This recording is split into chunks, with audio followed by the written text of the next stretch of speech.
Okay, everyone, welcome to Saturday Night Gaming with Mark W. and Rob. Bob could not make it this evening. He's a busy man lately, but that's all right. We're going to continue tonight some WARSIM. We had a game in progress from last week. I started a game of WARSIM last week, in other words, and it was my first time playing it in quite a while.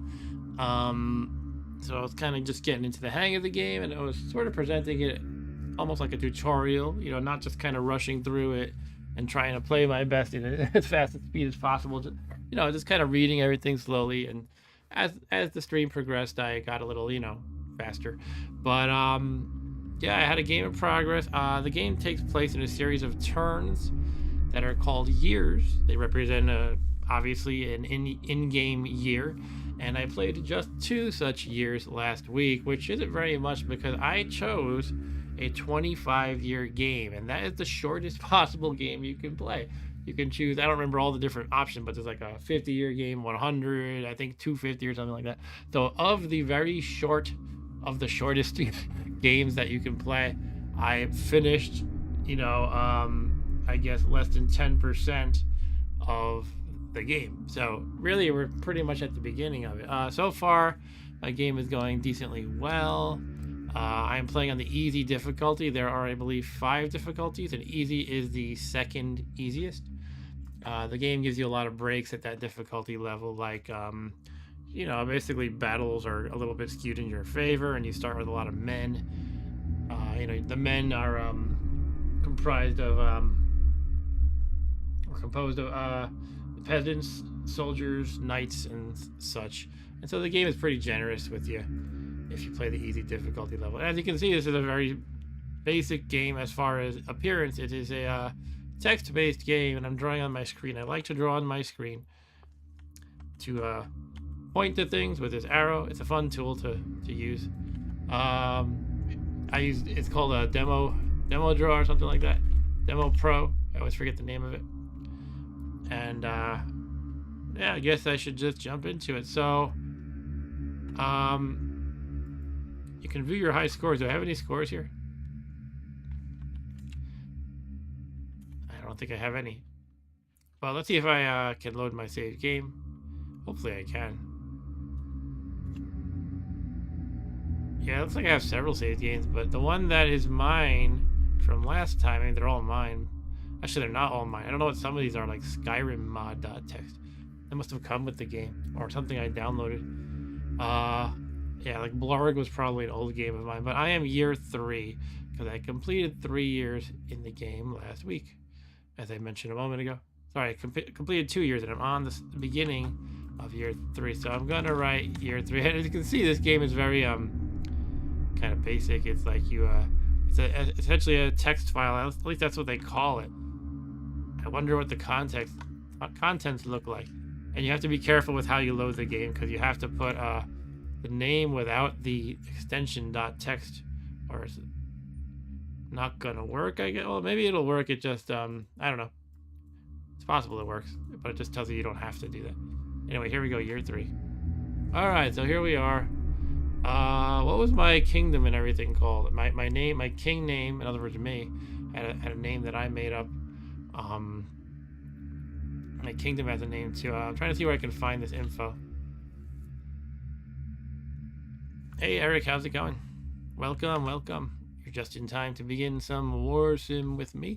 Yeah, I was looking for my kingdom name and my name, my king name too. But for now, let's look at what info we find as we come across it. We have gold 5,502, men 1,412, and that again is composed of peasants, soldiers, other things, knights, mostly soldiers, knights, and peasants.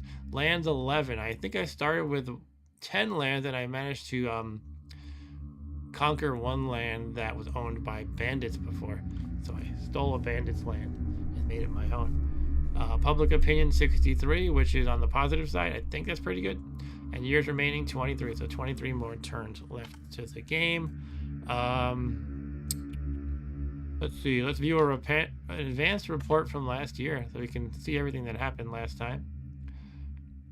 And first of all, we have tributes and taxes. So I collected rent from my 11 lands, got some money in tributes from the Harlaw Mining Company, who kind of hates me because I kind of walked in there as they're doing their business, and I said, well, you have to give me tributes every year now. So they weren't too happy with that, probably. My bank tax law earned me some money. My gambling tax law earned me some money, and some money from general taxes. My peasants earned me some money from the harvest. Every year, the more peasants you have, the more money they bring in, and they can be used to fight in battles as well. So they're pretty valuable peasants. Obviously, they're not the best in battle, at least I assume not. And they're more plentiful than soldiers and knights, but they earn you money from the harvest too. They're farmers, I guess. Trade caravans earned me a whopping 76 gold. I'm kind of being sarcastic with the word whopping there. Earned 19 gold interest from my bank. Yeah, not a lot of that either. Public opinion. I have hired this love cult. I don't know what they do. Like thematically, like what is a love cult? Sounds sexy, or at least you know, maybe it's a little bit creepy. I don't know what they do exactly, but that seems to raise my public opinion every year. And troop changes. You enlist 125 peasants from your 11 lands. Your knights train 45 peasants into soldiers, so the peasants can upgrade into soldiers. I think soldiers can upgrade to knights too. How's it going with you tonight, Eric? Wages. Here's all the people I have to pay stuff to. So basically my main advisors, and also my soldiers all earn a wage. I think I might have even, I keep drawing an arrow and I mean to draw an underline, but I think I might have increased their wage. I don't remember, because you get higher morale in your troops or something like that, or they're more happy if you increase their wage. So I think I increased it from 1 to 2. And I did not increase the wages for my knights yet, but I could do that. Other expenses. Yeah, the love cult is pretty expensive. It cost me 1650 gold, I guess, per year to get that 5-ish public opinion. I wonder if they're worth it. Really, that's quite expensive to get 5 public opinion, which I'm already doing pretty well in public opinion. And I had to pay 85 gold for the bandits captured in my bandit scourge. Yeah, I kind of enacted a law that anybody who kills a bandit can get 5 gold bounty. So it doesn't mean a huge amount of bandits were killed, obviously. You know, it's like 15-ish or whatever, or 17, whatever that is, but it's something, I guess. Let's see. Your heavy defense palisades managed to prevent a raid from happening. Under the bandit scourge, 17 bandits have been captured. Oh, yeah, it was 17. Perklar, the goblin slaver, has been killed in what appears to be a revolt by his imprisoned goblins. Huh. So I guess goblin slaves aren't available anymore. What else? Militia recruits 154 peasants. One of the mercenary companies got more mercs, and so on and so forth for various mercenary companies. And the bandit horde hired a warband of 50 new bandits. That's pretty good, because the scourge is actually oh no, 7. I was thinking of the 85 gold being greater than 50 new bandits. No, 17 is less than 50. But I've been attacking the bandits, so I'm killing them. I think the people will be happier if I kill all the bandits. That's my theory. And Eric says, going good. I got a lot done now. Relaxing, watching the stream. Cool. Appreciate it. And what else is going on? Spy report. Yeah, I have one of my staff members is a spy, I guess. The rebels enlist 17 new soldiers from their 6 lands. Not concerned. The bandits enlist 93 new bandits and 24 new warlords for their 24 lands. Kingdom of Krut, that's one of the goblin kingdoms, enlist a bunch of stuff, as well as the Kingdom of Iraq. Well, not Iraq, like IRAQ, Iraq, enlists a bunch of stuff too. Those are another group of goblins. Earth, that's my kingdom name, right? Earth. Hey, Rob Bob, how's it going? Rob Bob, who is not here to join us, but in the chat, he said, I mean, he's not here to join us as a host, but he's in the chat again. He said, I played this a bit after last stream, and it was fun. Cool. How many years did you play? I've only played 2 in this game so far. Yeah, Earth is my kingdom, and I invaded the lands of the bandits. The rebels lost a skirmish with me. Woohoo! One of these mercenary companies of Chief Wiggum invaded the lands of the Krut, which is that goblin kingdom that I mentioned up here. Honored Malachite invaded Oh, sorry. Army Malika hired the mercenary company and attacked those goblins. And also they invaded the lands of the Krut by themselves. So they hired a mercenary company to do it, and they invaded it themselves. Ocean Great Host raided the lands of the rebels. Your treasury decreased by 2744, and your bank has increased by 19 golden interest. Right, that seems a little strangely worded. I don't think it's totally accurate. It makes it sound like I overall lost money, but I don't think that's true. I mean, look at the wages. Maybe it is true. I don't know. If you add up all these reds, it would probably come out to... Just look at the 3 major ones. The rest are all minor. In other words, this, and this. Let's just round to make the math easy. It's about 2450, and then add up a little few hundred more, maybe like 2750. But look all the money I made. It's got... I must have made more than like 2750. You just add up these two, and it's more than that already. So that was just some off the cuff accounting, I guess. Yeah, I guess it's only telling you you're... It's kind of weird the way they phrase this. Right. This was kind of about my estimate. I said 2750 for all my expenses and stuff. But it doesn't mention how the wages and I mean the taxes and all that offset that. Okay, so that's a little weird. Unless I'm missing something, I don't know. But it just mentions my interest, which is like nothing. Oh well. And Ron Bob said he played about 15 years. The love cult costed a lot. Okay, maybe I'll consider ditching them, but we'll see. Okay, let's see. Where are we? What is my name? I want to remind myself of my name.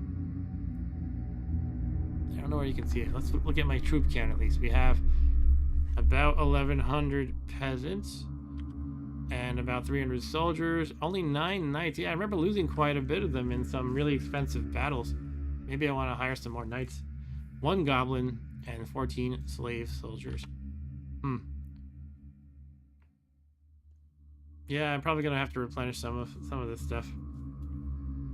But I learned a few things since I last played, by the way, because I viewed the creator of this game's YouTube channel, and he had a guide. Because he kind of admitted that in this game it's kind of hard to know what to do at the beginning if you're a newbie. And I'm not totally a newbie, but I don't know everything of what I should do anyway, and I forgot a lot since I had previously played the game. So I watched his video when he walked through a year of the game and talked a lot about his decisions. It's kind of like a tutorial, and I took some notes in a Google Doc here, and let me share some of them right now. Try to fit it on the screen. So first of all, he said he didn't... Well, this is my note. He didn't seem to shy away from acquiring goblin slaves. Yeah, I remember being a little hesitant. Like, is it bad to have slaves? Is it bad to have goblins? And the two of those things together. He didn't seem to shy away from it. He's like, yeah, I'll get slaves. But in his case, they were free. So usually you have to pay money to the slaver. But he was like, wow, this is... he said, I'm very lucky because it's free right now. So I guess that's rare. But if you remember a moment ago, I said... The news of the day said that the goblin slaver was killed by its slaves, so I think I don't have any opportunity to acquire goblin slaves anymore. Another thing is mercenary groups. I was kind of hazy on how they work. Basically, you hire them. There's 2 ways to hire them. You can hire them for a one-off attack, and the whole group, or some significant part of it, I guess, will attack whoever you tell them to. Or you can hire them permanently. And you get extra attacks. So I can, normally I can only do 1 attack with my armies per turn, but with the mercenary groups, I could get multiple attacks in. So that's definitely something to keep in mind. And he mentioned your default head diplomat, Old Crow, is, as he put it, shit. He didn't mince words. He said he's shit. And the first thing he did practically was replace Old Crow. So I will do that. Yeah, he showed how you could, maybe it's not only against an independent kingdom, but he said you could send a diplomat, I think it was a diplomat, or maybe it was an emissary, as my parenthetical note says here, to an independent kingdom. You can offer peace, and then once you have peace, you can set up trade deals and alliances. So with a trade deal, you'll be bringing in some money every turn, some income. If you look at the militias, each leader has some kind of an ability or an effect. And what he showed during his tutorial was this militia leader had an effect of every militia person costs 1 extra gold or something like that. So he was like, no, I don't like that. I'm going to fire him. Like, oh, I didn't realize it was that easy. You know, you just fire them and they get replaced. He demonstrated attacking the bank, which is something I never had the gall to try. Seems a little over the top and evil. And what happens is there's an army of Royal Bank guards. He won against them, but you know they put up a decent fight, and he won a lot of money in doing so. He got over 7,000 gold in the video. But what happened is the people hated him, and he had -40 public opinion after he destroyed the bank. And I guess at that point, from that point onward, I guess you can't use the bank. I'm not really sure, but it sounds like maybe you can't, and therefore you wouldn't be able to put money in to get interest. Not entirely sure though. As far as the arena where you watch fights and bet on them, he said the arena size varies, and I guess he means per game, but I wasn't sure. And what he actually had was a colossal arena, so it had a very majestic looking piece of ASCII art to represent the arena, and I'm honestly not sure what that meant. Maybe there's more fights going on per year or something like that. Also, the owner of the arena can vary, and they can I think they can have different effects. All right, so that's essentially what I learned from watching offline. And Rob Bob says I had an arena upgrade at one point. That's cool. We can check out the faction rankings here. The richest faction is the Dreaded Kingdom. They only have like a hair. No, what do I have? I have like 5,000-ish gold. All right. And most overall troops is the Bandits with 15,000 plus troops. Fenor's Bandit Horde. And also most territory goes to the Bandit Horde with 24. It looks like I'm not leading in anything. They also show you leading the leading players in Peasants, Soldiers, Knights. Most densely populated faction. And that's the Bandits. Yeah, so many bandits. Alright. So, first thing I'm going to do is replace Old Kroll, the Diplomat, with somebody better.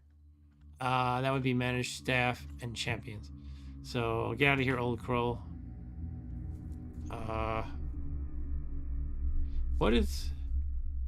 Train dip... Oh, I can make diplomats... He's the head diplomat, and you can train diplomats. Okay, let's fire him. Oh god, they just put a down payment on a horse too. Curses.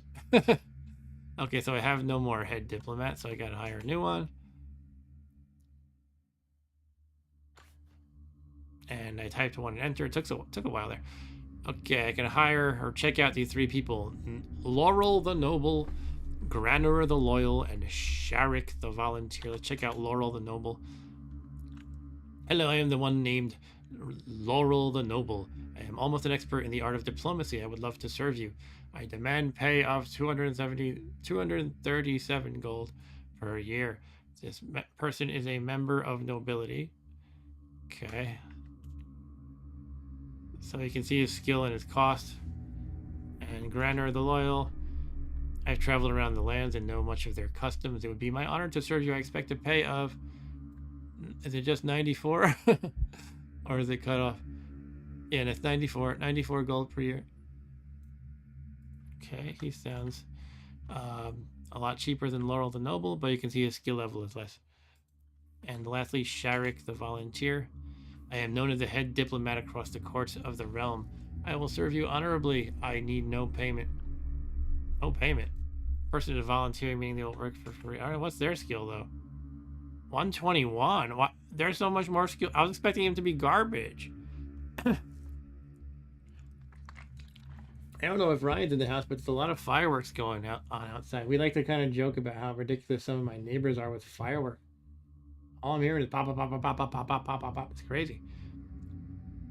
But yeah, it seems like Sharik is a clear one to go with, unless there's some catch to that I'm not aware of. I guess I'll do it. See if there's a catch later on, maybe. So I have a free and very good diplomat, apparently. Wow. Head diplomat. So I don't really understand what it means to train. Does it mean I train this guy, or I train up a new diplomat, like a new person who serves under the head diplomat? Something I'm not clear on. Let's try train diplomat. Diplomat is currently undergoing training. Okay. And you can tell it to auto-train diplomat if you want to spend the 50 gold every year. Doesn't sound that expensive. Maybe it's not a bad idea. Yeah, let's do it. Okay, view faction relations. Let's I wish it kind of just showed you at a glance everything, like this person hates you and everything. Bandits. Here we go. Okay. Yeah, it does kind of show it that, but not in relation to you. You know what I mean? You pick the bandit, and it gives you at a glance every relation to them. But I really care more about everybody's relation to me. But essentially, everybody hates them to some degree. Actually, can I pick myself here? No, it doesn't look like it. The rebels. Looks like they pretty much hate everyone too. Not totally. They hate us negative 37. They hate us the most. It's because I attacked them with Krut, which is one of the goblin groups. Wow, I think everybody hates each other. They like the bandits a little bit. Iraq. Yeah, everybody hates them. And vice versa too, I guess. Standing Directorate faction. Okay, now we have some positives here. They have positives too with us. Honored Malachite. Some like, some dislikes. They like us a little bit. We got a 4 with them. You can see right here. So much info in this game. I love it though. It's just, it is a little bit overwhelming sometimes. Nalfurg, they're 2 with us. And again, it seems like mostly there's a lot of unfriendliness. The Dreaded Kingdom. Okay, yeah, they get along with some people. Ocean Great Host. Okay, they like us. They hate mostly everybody else. Fifth Razors. Degrading Watch. They're 1 with us. Fifth Pythons.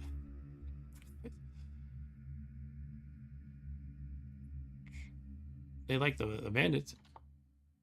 All right, let's get to the bottom of this. Gandek hates us. Blah blah blah. The God-fearing lords hate us. Okay, so there's a lot of hatred going on. Do you have any advice for me? People don't like oppressors, just so you know. Oh, thanks for the great advice. You know, when you oppress people, they're not too happy. Okay. What do you do anyway? I communicate with other groups and factions in the world and help you get your way with them. I can also show you what they think of you and everyone else, and can give you some diplomatic advice here and in court meetings. My skill is currently at 121, but when I reach 150, I shall be far less likely to have any issues with bandit diplomacy. 150 skill reduces minor bandit diplomacy death chance from 1/5 to 1/15. Huh. I guess that means if you send a diplomat to the bandits, currently there's a 1/5 chance they'll just kill him or something like that. Kill your diplomat.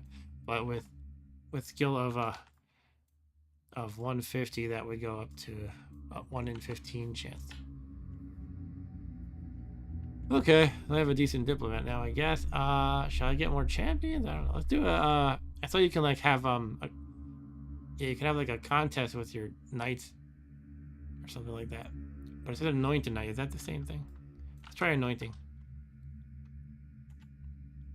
Yeah, trial. There we go. Actually, I need to get more knights, but that's okay. This will lessen my knights by 1. You call for one of your loyal knights named Sir Nothelm the Knight. By the way, I'm not hearing any sound. Are you guys? Let me fiddle with my settings for a second, actually. Not that the sound is critical in this game. It's just kind of background. I mean, sometimes it's nice to hear. But it could be a setting in OBS that I didn't set. Yeah, I don't think I set up monitoring. So bear with me a second, please. Now I hear it. Okay, cool. Right now it's just kind of an ambient sound. But yeah, you call forward one of your loyal knights named Sir Nothelm the Knight who bows to you. It is customary for any knight to complete a trial before becoming a champion. How will you go about this? Order a trial. Sir Nothelm the Knight nods and prepares for the trial. Which trial will you choose? All right, I like when you guys, the viewers, chime in to help me decide. Let me make decisions. I can't make decisions. I'm a president. Climb to the top of Mount Saroth and retrieve a stone, which gives a plus to public opinion. Find me an artifact. It's not too specific, but that's okay. Plus to gold. Or 3, win a combat trial against another warrior. Plus strength for this hero. So I guess it comes down to what do I want to get out of this? More public opinion, more gold, or more strength for this hero? I'm assuming it means this, if you pick number 3, the knight can't lose, but I could be wrong about that. It might mean they only get more strength if they actually win. Rob Bob says 2 or 3. Okay, yeah, my public opinion is pretty good, I think. I think I'm leaning towards 3. And I'm kind of interested to see how the fight works out. How the fight plays out. Let's do that. Sir Nothelm, the knight, is brought forward and explained his quest. He must fight with a random champion to become a champion. So Sir Nothelm, the knight, versus Dagfinn of the Waves. And it looks like our candidate has a lot more hit points, so that's good. They're just punching each other. A bone-shattering punch lands. Oh. Sir Nothelm misses. Dagfinn lands a hard punch. Oof. Nothelm lands a hard punch. Nothelm the knight swings but misses. Eric said I like how the knights just punch each other. Yeah, you imagine these knights in shining armor, they'd probably draw their swords or something, but they're just wailing on each other with their fists. Nothelm lands a light punch. Nothelm barely touches the opponent. Nothelm lands a punch. Dagfinn lands a punch. Dagfinn lands a bone-shattering punch. Nothelm lands a punch. Lands a punch. Dagfinn misses. Nothelm misses. Dagfinn lands a hard punch. Nothelm misses. Nothelm lands a punch. Let's just go faster. I won't read every little thing. Nothelm's doing good now. Looks like landing punches here and there. Dagfinn lands a punch. I think Nothelm's probably good. Unless there's like an insta-kill or something. Yeah, so now the enemy has 7. Alright, he won. That he's proven himself worthy. And I guess he gained some strength from it. +5 battle score for this knight. The knight is victorious and gains strength from his victory. And I guess this is him up here. Sir Nothelm, the knight, steps forward and bows down to you. You can anoint him with a ceremony as is tradition, or you can ignore tradition and just make him a knight. Anoint him with a small ceremony. Anoint him with a large ceremony. No ceremony, I declare him a knight. Simple. I wonder what bonuses you get if you shell out the extra bucks. If any, you might not get any. Usually you get something. I'll do that. I'm gonna get crazy and shell out $500 gold. You pay the gold and arrange a large ceremony. A crowd is gathered, and the horns sound as Sir Nothelm the knight steps forward. 500 gold. Sir Nothelm the knight nods and then knees to you, bowing his head. He lifts his head and says, "As I live and breathe, I swear to protect the realm of Earth and its people." Sir Nothelm the knight stands in the crowd, and your court applauds him. Sir Nothelm the knight is anointed and rises a champion of Earth. And now he's a champion, as you can see here. And I got +3 public opinion for the ceremony. I guess that was the 500 gold. Was it worth spending an extra 400? I don't know. I don't know what you get with the 100, so. Sir Nothelm the knight strikes his sword into the ground and nods to you. "Thank you, my lord." He then gets up and heads out of your court, I guess, to take up the position of the 3rd champion of Earth. Alright, so I have a 3rd champion now. Okay, let's see what I probably spent a little too much there. Let's recruit some peeps. Actually, what's my bank looking like? Oh, I got all that money in the bank still, yeah. Yeah, so I deposited at the end of the turn before, so whatever I had, like 5,500, that was the total that I had earned. Because I had 0 on hand. So, yeah. I think I heard something in the author's video that you can lose money on hand, so now I'm a little less hesitant to do what I did last week, which was withdraw everything and just carry it all with me, because it I don't want to risk losing everything. I'll just keep what I have on hand for now. It seems like it should be enough to get by. 49.52. But let's check out troops. I think I want more knights. I might need to actually withdraw money if I'm gonna hire a lot of knights. So I have, yeah, they're pretty expensive. I have I should have told you right here how many you have. I think I have like 9. Not a lot anymore. Let me go back and check. If I go to sell, I can see. That's right. Sell knights. I have 8 knights. Yeah. I'm not really sure what's a good number to have even, actually, but I am going to hire some. Let's get like 7, so I'll have a nice 15 knights. It's a lot of money, though. Yeah, let's do it anyway. All right. You know, good warriors cost a lot of money, right? Wait, did I get them?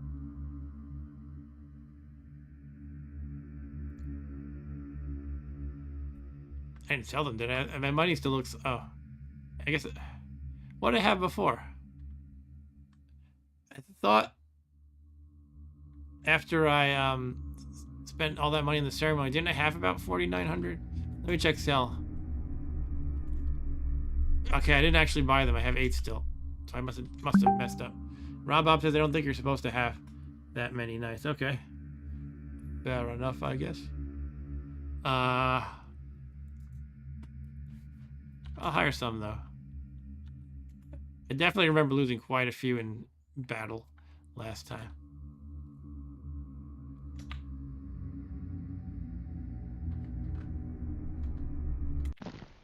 Okay, now I've got them. That cost me like 2,200 gold. To get some soldiers, maybe. How many do I have? Once again, I wish it kind of told you right here. I guess it tells you once you go this deep into the menu. You have 291. What do they cost? You could afford 67 of them. Sure, let's do 67, then I can take money out from the bank to spend on other things. Alright. What are the goblins looking like? There is currently no goblin slaver active. Yeah, they overthrew him. The slaver. Okay. So we could always check out the throne room, even though I have a steward who manages that. It's kind of fun to do, at least for a little bit. And visiting the local fight pit is a good way to make money. Maybe I'll do that. I'm going to withdraw some cash from the bank and then head over to the fight pit. I'll do withdraw 4,000. Okay. Yeah, it's kind of funny, those knights just punching the crap out of each other. Okay, we can bet on some fights. Yeah, I have a small venue. In the video I watched, when he mentioned that the pits can vary per game, he had a colossal one. And it looked like this elaborate coliseum, not like this little dinky thing. Like even the the ASCII art was trying to show that it's a fancy place. But let's speak to the owner. I don't remember what he has to say.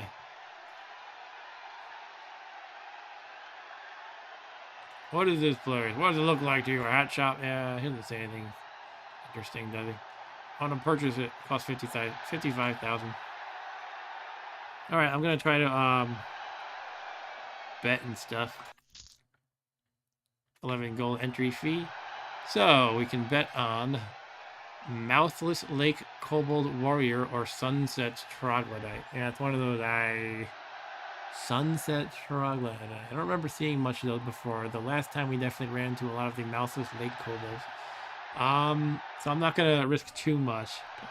Maybe I'll bet on the Troglodyte. I'll bet a few hundred. Not confident at all here. 300.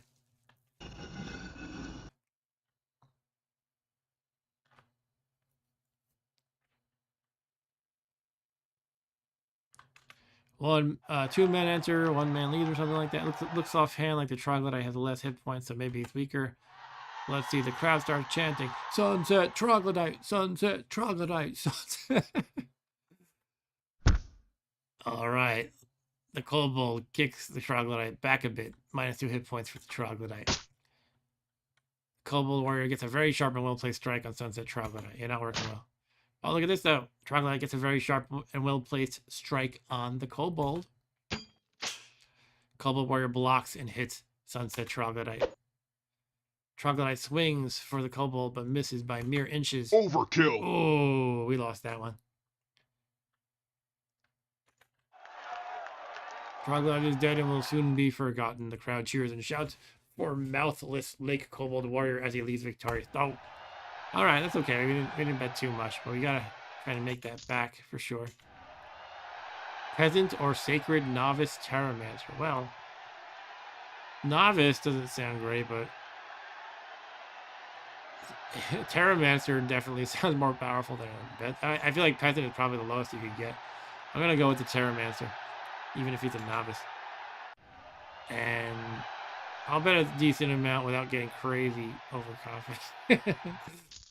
Hopefully that's not gonna be something I regret. I think it'll be all right.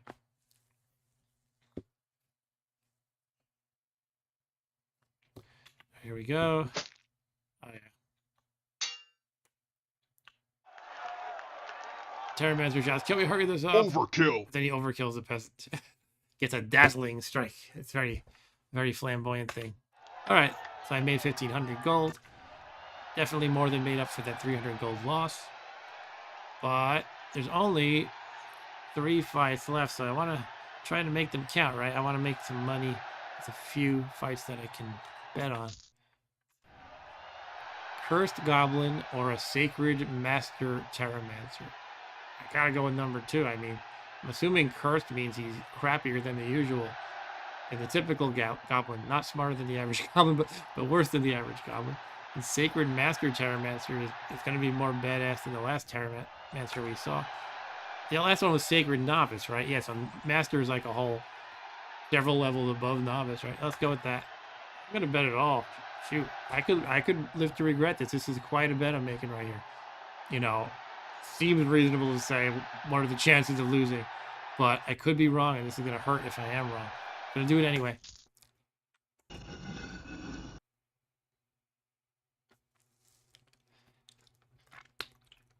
For all I know, the curse means anyone who swings a sword at him makes the sword swinger die, and that's the curse. I don't think so, though. All right, look at the hit points. Yeah, that's quite a difference. Terramancer should murder him. First of all, Terramancer quickly and easily blocks a hit from the cursed goblin. Next, Terramancer gets a well-placed but light hit on Cursed Goblin. Terramancer gets a good hit on Cursed Goblin. Cursed Goblin is grazed by an arrow shot from the crowd. Hey, that's interference. Remove that man from the stage. Wait, it's actually hurting the guy I want to die. Never mind, leave him there. Let him shoot more arrows. Terramancer gets a head hit on Cursed Goblin. Goblin trips over. Terramancer swings lightly but gets a good hit on Cursed Goblin. The Goblin is dead and the Terramancer didn't even get hurt. So, yes, that was the correct bet to put it all down. All in on the Terramancer. And now I've got, as you can see up at the top, 6,200 gold. Cool. And we have 2 more fights to bet on. All right, we've got a Death Eater person versus a pacifist Sunset Troglodyte Beast. Well, what am I supposed to do with the adjective pacifist? If they don't like to fight, are they just going to stand there and take it? I don't think I've come across that one before. I don't remember it anyway. But I'm not sure. Death Eater person, I don't know if that... I don't know. Ultimately, I don't know which one is stronger. What do you guys think in the chat? Which one should I bet on? 1 or 2? And I don't think in either case I'm going to put down a lot of money. Unless you guys can convince me that one of them is way more powerful. I don't think so, though. I mean, Death Eater person, I guess they're pretty good, right? I don't really remember. I think they fared pretty good last week. But the Troglodyte sounds pretty nasty, except for the pacifist parts. And Eric says if I had to guess, I'd say 1. Yeah, all right. It's a fair guess. Does anybody else want to chime in? Otherwise, I'm going to pick one. You don't have to chime in. Just a suggestion. Keep it interactive. Well, yeah, maybe I'll just go with number 1. Pacifist makes it sound bad. Yeah, I agree, Eric. I mean, what I assume it probably is, I don't think it's literally going to stand there and take it, but it's probably some sort of a penalty to their strength, or that's probably what it boils down to. They're a little weaker. They're not really into fighting. I'll go with the Death Eater person. I'm not going to bet a huge amount once again, but I'll do what I did last time when I wasn't really sure. 300.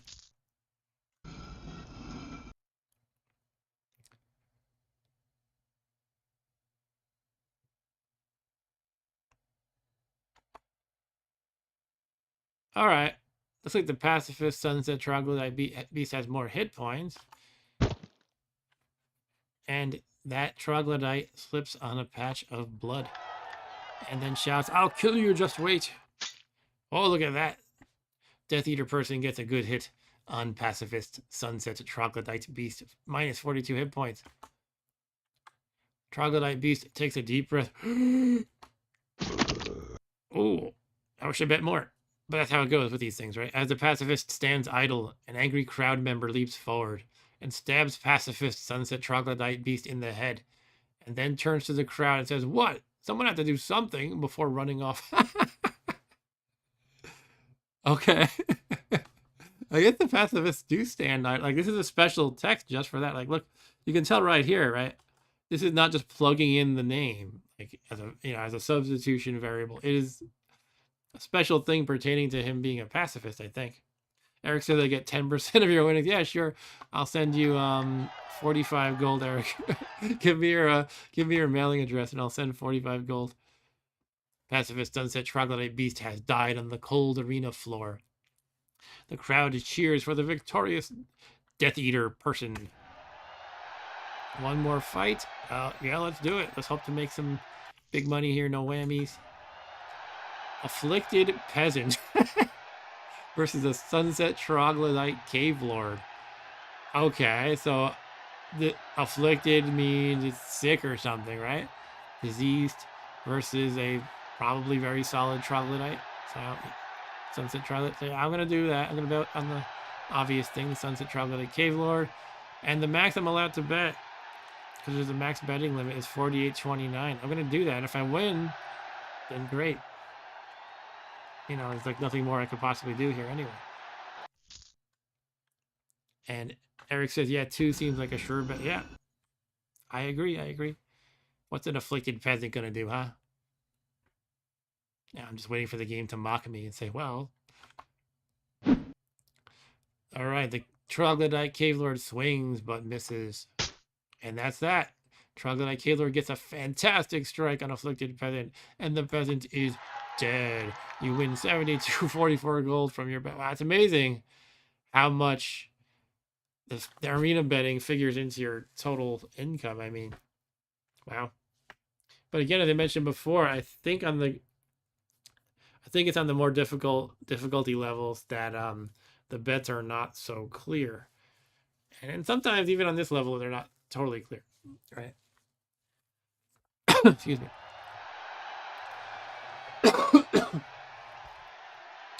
Okay, so there's nothing more to do here. Unless I want to like attack the pit or something. Okay, so we got quite a bit of money now, even though we spent a decent amount on knights, soldiers, but we've got a good amount, 87.98 gold. And we could hire mercenary companies to do some dirty work for us. I'm definitely interested in that now that I have a basic idea how they work. Yeah,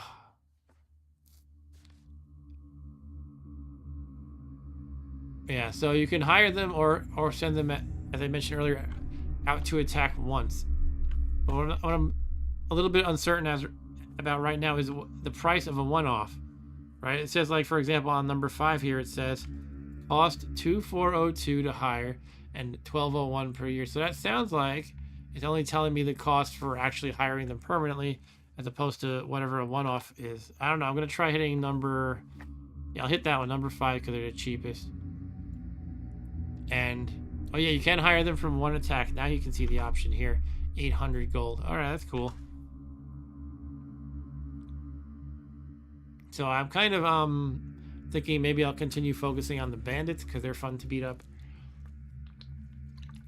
So I could make not necessarily these guys. I could make someone else attack them. The really expensive ones are 2 and 3. Look at their costs. They're crazy. Fierce Razors. So a one-off attack even would be the majority of my wealth, which is not what I want to spend for one attack. But I guess they're pretty badass. Look, they have 500 fierce Boltmans. I guess not Boltmen. So yeah, that's kind of a little bit out of my budget, right? What about number 1, Violet Bannered Mercenary Company. 1310 for one attack I could do. Oh, they're currently unavailable for hire. However, they charge a 1310 gold fee per invasion to cover the risk involved. Okay. So I guess that means I can't hire them in either way, either manner, permanently or for one attack. Let's assess them. They're an impressive group of elite veterans. A battle score of 155. All right, so I guess we're gonna leave that. You can even get into like, look at this, learn of the group's origins. And unfortunately, we have this issue of the text going on forever. But basically, they're the survivors from an old, forgotten mercenary group. Yada yada. Oh, actually, it does wrap around here. Look at that forgotten mercenary group of great fame. Okay, so can't get them. What about yonder hounds, which are goblins? This group refuses to work with you due to your allowance of goblin slavery. I don't allow them. We have no goblin slavers happening right now. But that is a good thing to know, because remember I said, based on the tutorial, I found that it was okay to hire goblin slaves. Well, I guess in general people don't care, but goblins care. You can't really hire them, I guess, if you have goblin slaves.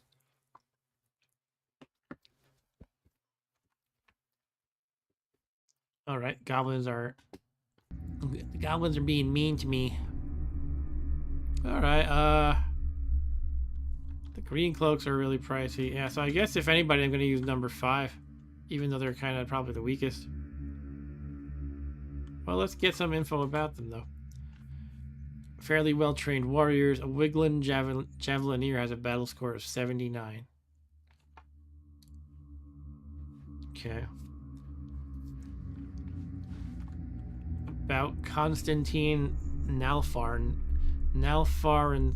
son. That's the leader. He has a battle score of 135. That's pretty much all it says. That's useful. Learn of their origins. Mercenary Company of Wiglin are a mercenary group known for clearing out several covens of witches with great efficiency. Okay. They're efficient witch exterminators, apparently. Well, I'm going to hire them for an attack. Let's try it. Should be fun. Does it happen right now, though? I guess it probably does. Constantine Nalfarnson nods and says, "We have a deal then. You've got us for one fight," he says while accepting the gold. Minus 800 gold, and they'll launch a single attack for you. These are the fractions we can fight. Who shall we crush? Let's go for the bandit horde. Mercenary Company of Wiglin are all ready for the attack with 68 Wiglin Javelin. I have to remember that's not a strong force. I was usually attacking with like, let me choose 500 peasants and then like, 100 soldiers and 15 knights or whatever I picked. But I don't remember the exact numbers, but I have to assume this is going to be a lot weaker. Also, I don't recall their battle score was, what did it say, 70 something? I don't really recall what my guys are like. What's a peasant's battle score like, or what's a soldier's? So that would have been something to check, just so I have a reference point. But it seems like I don't think an invasion would work. Possibly not even a raid would work. So maybe I'll just stick with a skirmish. Basically that just means try to kill some of their people. Raid actually gets you some gold. You can see right here, it tells you the benefits. So maybe I'll just try to whittle down their forces a bit with a skirmish. Let's watch the battle, yeah. A crescent moon adorns the battlefield. Do you wish to launch the attack or wait a while in the hope of more favorable weather? Let's just send them forth. No weather events during battle due to calm weather. Beneath the crescent moon, your merc army marches out, cheering to meet its rival. Yeah, like I said before last time, I wish I could I probably could offer to do this, proofread and to correct all these typos and spelling errors.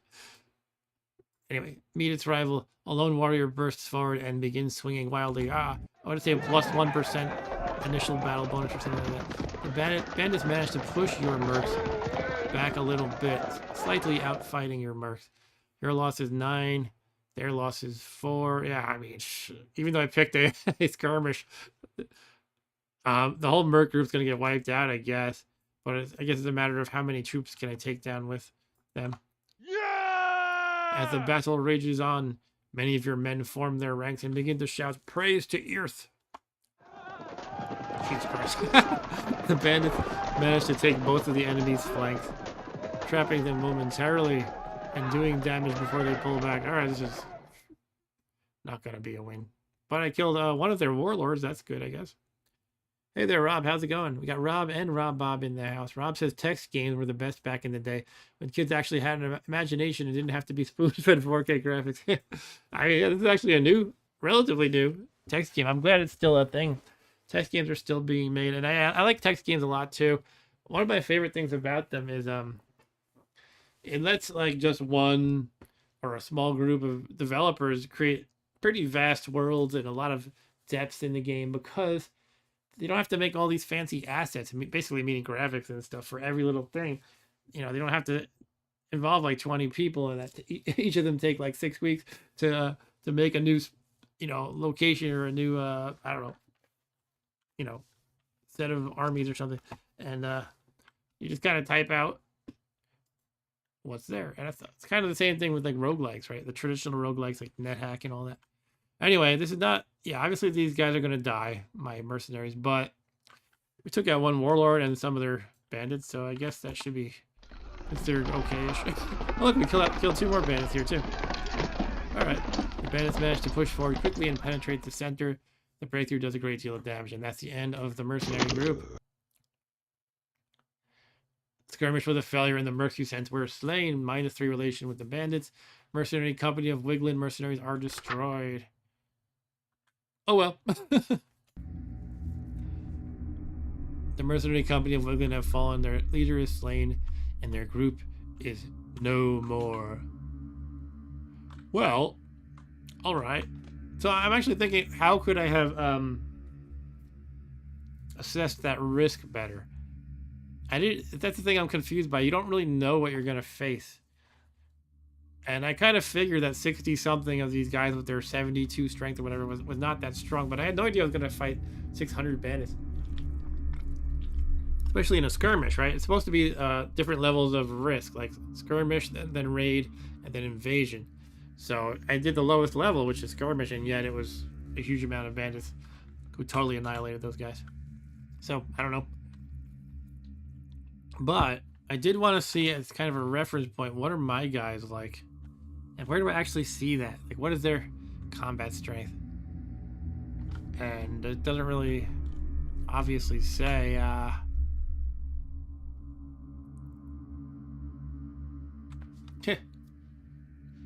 should upgrade my nobility post. Get a 1 in 10 chance of recruiting a knight each turn.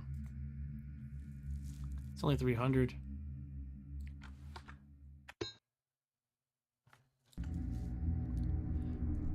Basic nobility quarters, that gives you a 1 in 3 chance of recruiting a knight each turn. That's pretty good.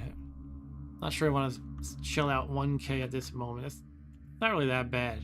Just not sure at the moment. So yeah, how do I see the strength of my guys?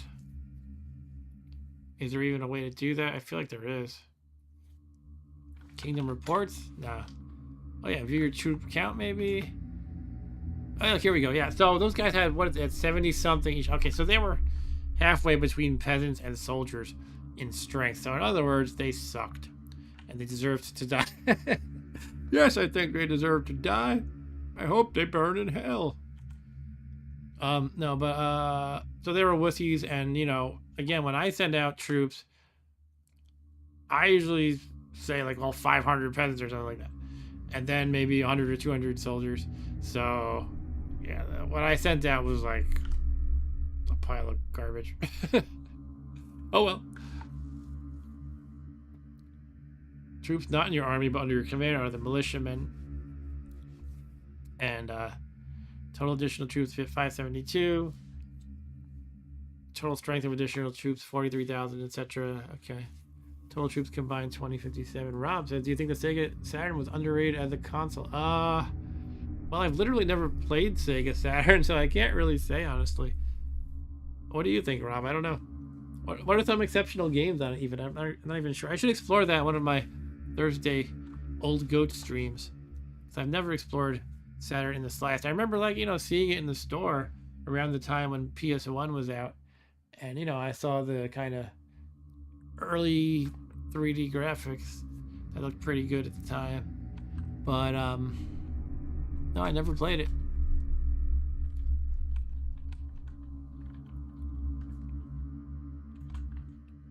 What is the status of my questing nights? A report is brought forth. You see that there is currently a single knight out questing for you. While not all questing knights will have the fortune to return to you alive, those that do will visit you in the throne room and tell you of their deeds or misdeeds. Yeah, let's go to the throne room. Let's hang out there a little bit. 23 visitors. Send in the next one. You are visited by a traveling bard. What's this? All these vampire bard people. It says, I am a novice. I shall play you a short song. Sure, go ahead. And I got a +1 relation to the Musicians Guild. That was a great performance. Yeah. So +1 to the Musicians Guild again. What is the point of... Maybe Rob Bob, since you played a lot lately. What is the point of the Musicians Guild? Do you actually interact with them ever? I only ever see them in here. Like if I kiss the butt of the musicians, I get a + to relations with the Musicians Guild. If I don't, I get a -. And that's all I know. That's all I've seen about the Musician Guild. All right, I'm going to say ask of his origins. He's mostly retired, but he enjoys performing from time to time. So he's a novice level.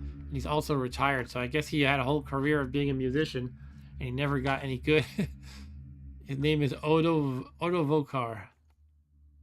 Okay, you can leave now. Let him leave. He leaves your court. Upgrade throne room. Do I want to do that? Should I build a trapdoor under the throne room so I can drop people through? Wah! I'd be like, please, my lord. Alms for the poor. Wah! Upgrading it to a grand throne room, which costs a whole 45k, which I can't afford. Will grant 50% more visitors and additional more rare entertainment acts to hire. Okay. Interesting. Send in the next visitor. You are visited by a goblin. He says something in a goblin tongue and hands you a coin. Take the coin, have him thrown out of the throne room, or have him taken to the goblin slaver. Oh, I can get... There's no goblin slaver, though. I'm going to try it anyway and see what happens. The goblin slaver got overthrown by his people, but it worked anyway. The goblin tries to run away, but is quickly grabbed and taken to the goblin slaver, who gives you a 2 gold fee. You are visited by an old famed knight. My king, I wish to venture into the unknown carrying the banner of years. Yeah, let's do it. Join. One more questing knight. Cool. He says, not a problem, my king. I will see any who stand against you driven before me. And he'll hear the lamentations of their women, apparently. I'm sure everybody here gets that reference pretty much. The next visitor. You're visited by a dirty working man, okay, who claims one of your soldiers burned down his farm when confronted about stealing an apple. He says his livelihood is gone and he has nothing. He begs for reparations. Well, here's the thing. I don't have any evidence. I need to be able to put forth like a... well, they should put forth the evidence and I should be able to set up a trial or something. I'm sympathetic to people, but a random person with no evidence just says, give me money. What am I supposed to do? But really the way the game works, though, is if I refuse him, I'm going to get a minus to public opinion. And if I do this one, I might get a bonus to public opinion. I don't totally know offhand, but that's usually what happens. So I'm gonna refuse him nonetheless and see what happens. Yeah, I got -1 public opinion. The dirty working man nods and bows and then walks away muttering to himself. Word gets out that your soldiers can do as they wish with impunity. He didn't have any evidence. That's how it goes in this game. You are visited by an old man. who asked if you could spare a few coins as he and his family had to resort to eating their family dog. Alright, I'll give you 3 coins. He says, good, at least. Oh, I didn't gain any public opinion because I didn't opt to choose the larger number of 30. 30 coins. A traveling game master visits your court and says, you want to play D&D? Invites you to play a popular tavern game called Sudden Death. Oh, not this one. Maybe this is not the one I'm thinking of. I think it was the very first WARSIM stream I did. I found this situation where you can flip a coin, and if it's like heads, you get a lot of money, or if it's tails, it's just game over. You just die. I'm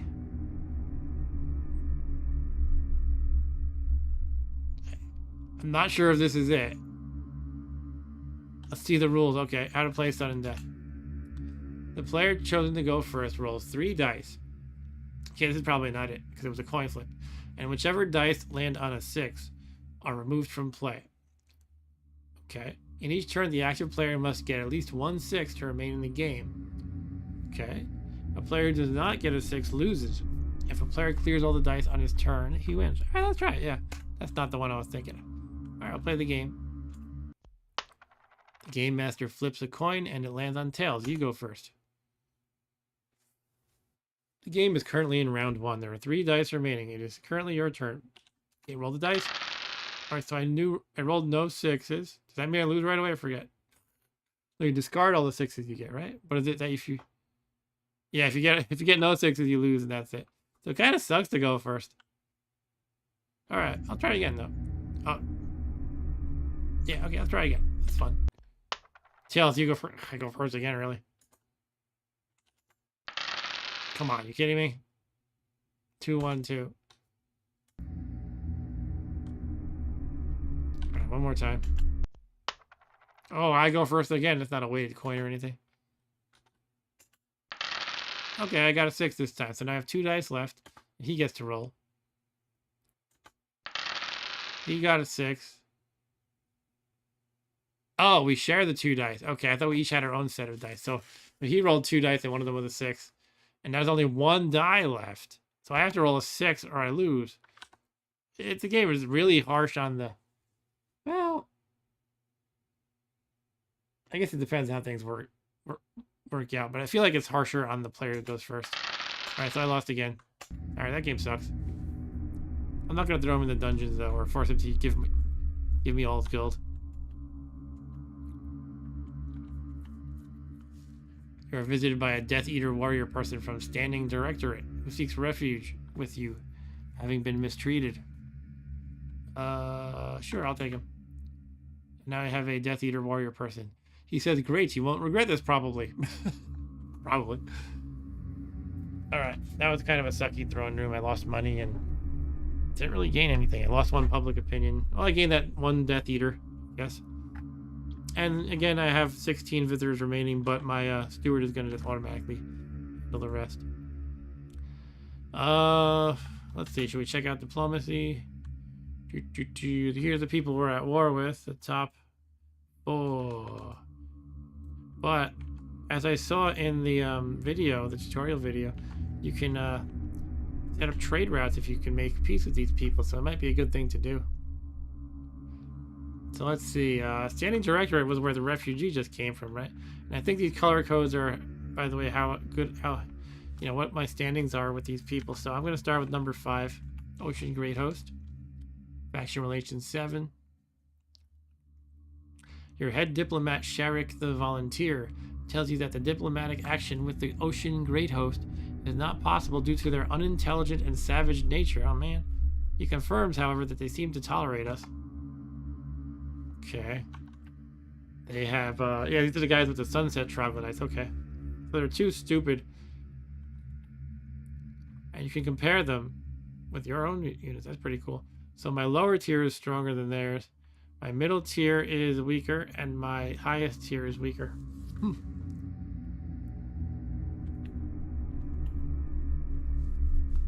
Kingdom info. Just gonna skim this. Known as cave-dwelling, dark-skinned beasts, completely feral and lost to time. It can be a worthy foe. And let's see the wiki. Eric said there are 5 variants of the sudden death game according to the wiki. Oh, that's interesting. So maybe I actually did have the coin of death thing from that. It might have been something else, like an evil witch offered to flip the coin or something. Rob says, sorry to ask, but what year did this game come out? This year came out in I believe 2017 is when the beta came out, and then it went. That might have been the alpha even. I don't know, but essentially it was in beta for a while. And when I last played it, about a year ago, it was still in beta. But sometime since then, and like last week, it was version 1 point something. So it's the full release now. But yeah, it's a current game, not something from like it looks like it could be something from 1990, but it's not. Anyway, troglodytes can be a worthy foe. Its people thrive during sunset and are spiritually connected to it. They believe in hate and suffering and are considered by many to be a force of evil in the world. Oh, nice. They are a group of unintelligent savages. Their famed words are to, uk. This has to be the people that I'm friendly with. Great. Leader information. Okay. Alright, next on the list, I guess, is the Dreaded Kingdom. I think white is greater than yellow. Let me see what the relation number is. Faction relation is only 1 with yellow. And with 4 right now, it's, oh, that's 0, so that's actually worse. These guys were 7. Number 2 is a faction relation of 5. Okay, so these colors are not what I think they are. This, yeah, the color is something else. Even the red guy is faction relation too. The color is something else entirely. So the best relation I can work with out of non-troglodytes seems to be the Honored Malachite. Those are the Sacred Terramancers. So maybe I can set up a trade route with them or something. Trade agreement. Let's ask to do that. Maybe I should butter them up with a gift of gold first. I don't know. Let's try trade agreement. The Honored Malachite are pleased to trade with you and arrange for the deal to be done. Plus 10 relation with the Honored Malachite. You now have a trade route with Honored Malachite. Cool. So how much money does that bring me in a turn? It doesn't tell me here. It's cool though. You can also ask for an alliance. I think you need to be really good relationship with them to form an alliance. Probably worth trying though. Why not? Let's try it. Alliance. You send a request for an alliance with Honored Malachite. Oh, it looks like it worked. Okay, the Honored Malachite are pleased to accept your offer and agree to the alliance. Plus 18 relation with Honored Malachite. You are now allied with Honored Malachite. Cool. We have a trade agreement. I can apparently hire troops for them. Oh wow, look at that.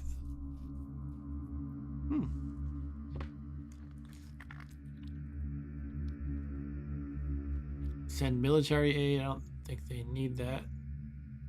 Gift the land to them. No, not going to gift the land to them. That's cool. I'm not entirely sure what it means to be allied with them, but it's cool. Okay, what about number 3, the Malfur? No, they're the 1. What is number 4? 0. And 1 is actually 2. Let's see if I can... Maybe I'll send them a gift of gold and try to get a trade agreement. Okay, so, small, medium, or large gift, I guess, is the idea. I don't know. Let's do the middle. He refuses your gift. Okay. You may try again, but it seems standing directorate have some kind of issue with you or your gift. Well, sorry then.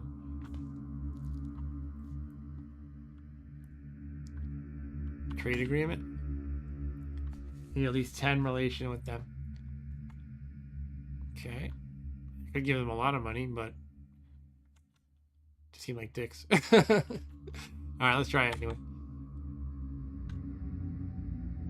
And I'll give them an extravagant gift, but against my better judgment. They refuse your gift still. Alright, fine, be a jerk.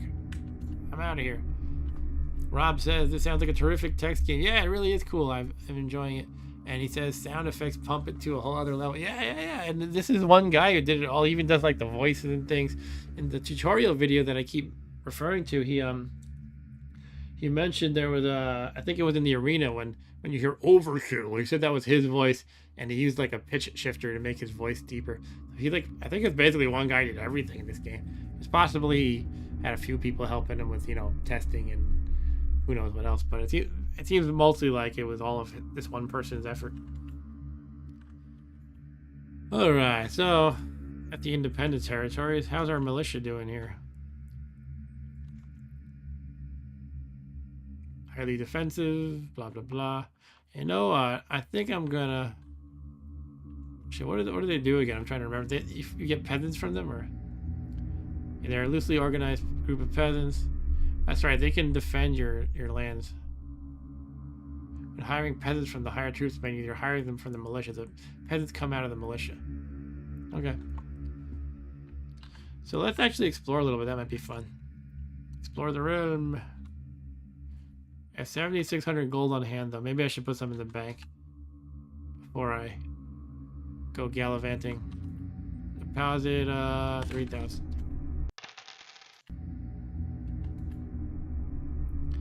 Explore the realm. So again, if you remember from last week, you can essentially just 4 areas you can explore, or I guess 5, and you can go north, south, east, or west. You guessed it, north, south, east. And also you can go into the lands beyond, which is, I think, a relatively new addition to the game. I don't think that was there when I was playing the game last year. But there's a certain number of places that you can find in each one. And I have barely begun to scratch the surface. Look, in the northern lands, I have found 1 out of 30. In the eastern, I found 1 out of 29. In southern, I found 0 out of 35. In western, I found 1 out of 40. And the lands beyond, I think that's just so you can have fun exploring it to your heart's content in like an endless game or whatever. But let's pick an area to go. I'm going to go into the southern land just because I don't have one there yet. I don't have anything there. The parched lands is an uncomfortably warm place. It is full of dry rock and hard sands. Little life survives, and there is a rumor of demonic whispers here, but no one knows the truth. Rob says, I think you can get way more immersed in a text game, far more than a game with graphics, because the imagination is limitless. Very true. I do like text games. I mean, I like graphic games too, but yeah, there's a certain, I don't know, it's just like a different, almost like a different medium entirely. Yeah, you just have to kind of conjure up everything in your head, kind of like when you're reading a book. And I've been reading this book lately. I'm almost done with it at this point. It's called 50 Years of Text Gaming. It just came out. There was like a Kickstarter for it and everything. And this guy really did his research. What he did was he just talks about a text-based game from, I forget which year, but at 1 game per year he talks about up to and including 2020. But yeah, he starts with 1971 or something like that. And it's just a lot of great info in there. I especially like reading about the older games. But I recently read about a game from '97 that I had never heard of. It's like I forget what it's called, something with an A, and it's basically a MUD that, well, it sounds insanely in depth, like a multi-user text game, and it's still going on. They say they lost some users when WoW came out, but it's still got a strong fan base. But unfortunately, on the downside, it was like the first game to invent pay to win, so you could spend real money to get buffs in the game and everything. But apparently it's an insanely cool and deep game. Anyway, we're in the parched lands. Let's explore and find something. Cool, we found something. Fort Kulak. Oh, that's a bandit place. The bandit fort. Was it Medivia? Asks Eric Johnson. No, it's something with an A. I can look it up real quick. MUD game from 1997. Excuse me. I want to say something like, here we go, IKEA. I'll send the link. I don't want to browse the whole website right now, but you guys can check it out if you're interested. Very interesting sounding game that is also, unfortunately, pay to win. But I mean, with pay to win though, it's the kind of thing where you don't have to do that. It just you won't be as strong, as fast, or something like that. And if they didn't have that pay to win, it's quite possible they wouldn't still exist because, maybe there would be no one paying the bills, essentially. Everybody would have gone to World of Warcraft or something.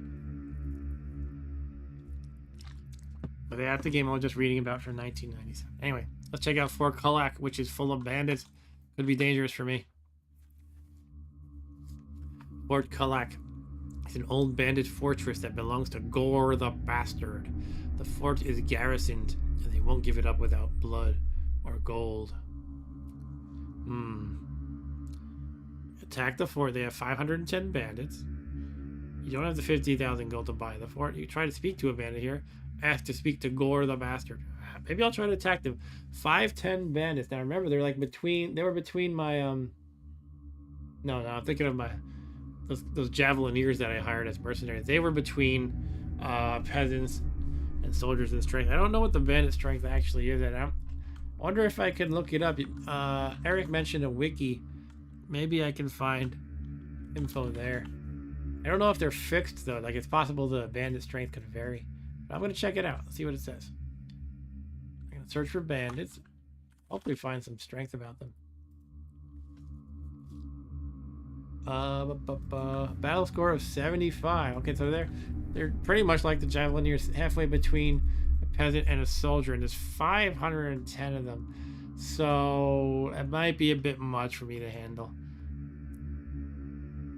I need more soldiers. I could get more soldiers. Let me go to. It's not gonna hurt me to leave now. I can always come back very easily. But I'm gonna take a look at my troops again. Where did I find that before? Troop count. Here we go. So there's about 500 of them at 75 battle score each. I probably could overwhelm them, really.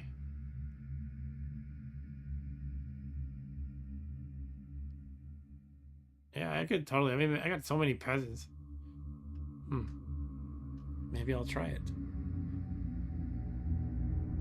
I also have some slave soldiers and things and a Death Eater warrior person to throw at them. I'm gonna go for it. And Rob says text games are like AD&D on the computer, a dream come true of an 80s role-playing game. Yeah, I mean that was and even in the book they start talking about, especially like in the 70s, they talk about so many games were just made by so many early text games were made by D&D fans who wanted to play something on the computer.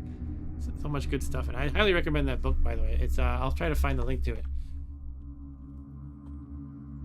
It is by what's the guy's name? I'll find it right here though. Aaron Reed. And I don't know if it's still available or if it was only available on the Kickstarter or what, but you can probably at least buy the ebook. I'm sure that's available. And yeah, this is definitely a good read. I highly enjoy it.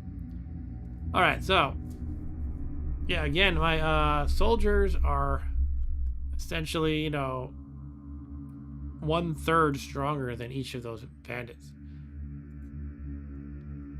And I think I can overrun them. I might take a bit of casualties, but it might be cool to conquer a whole bandit fort. And I do have enough money to hire some more troops. So I could always do that if I lose too many. In fact, why don't I buy some more now, actually? Maybe I'll get up to like 400 or so soldiers.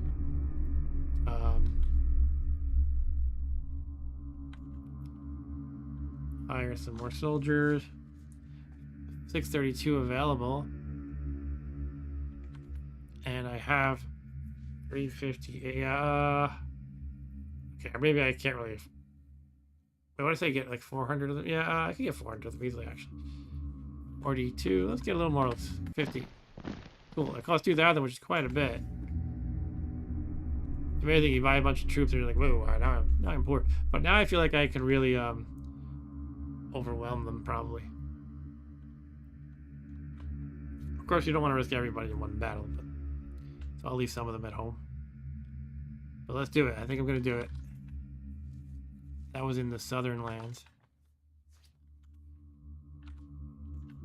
Let's talk to these people first. Let's try to talk to a bandit. Try to initiate conversation with one of the wall-watching bandits, but they stay silent and stare down at you. The typos, man. At you from the wall is what it's supposed to say. Ask to speak to Gore the Bastard. You shout that you wish to meet with Gore the Bastard, and a voice shouts back, "How about no?" Some sarcastic jerk. Alright. Then we're gonna attack the fort.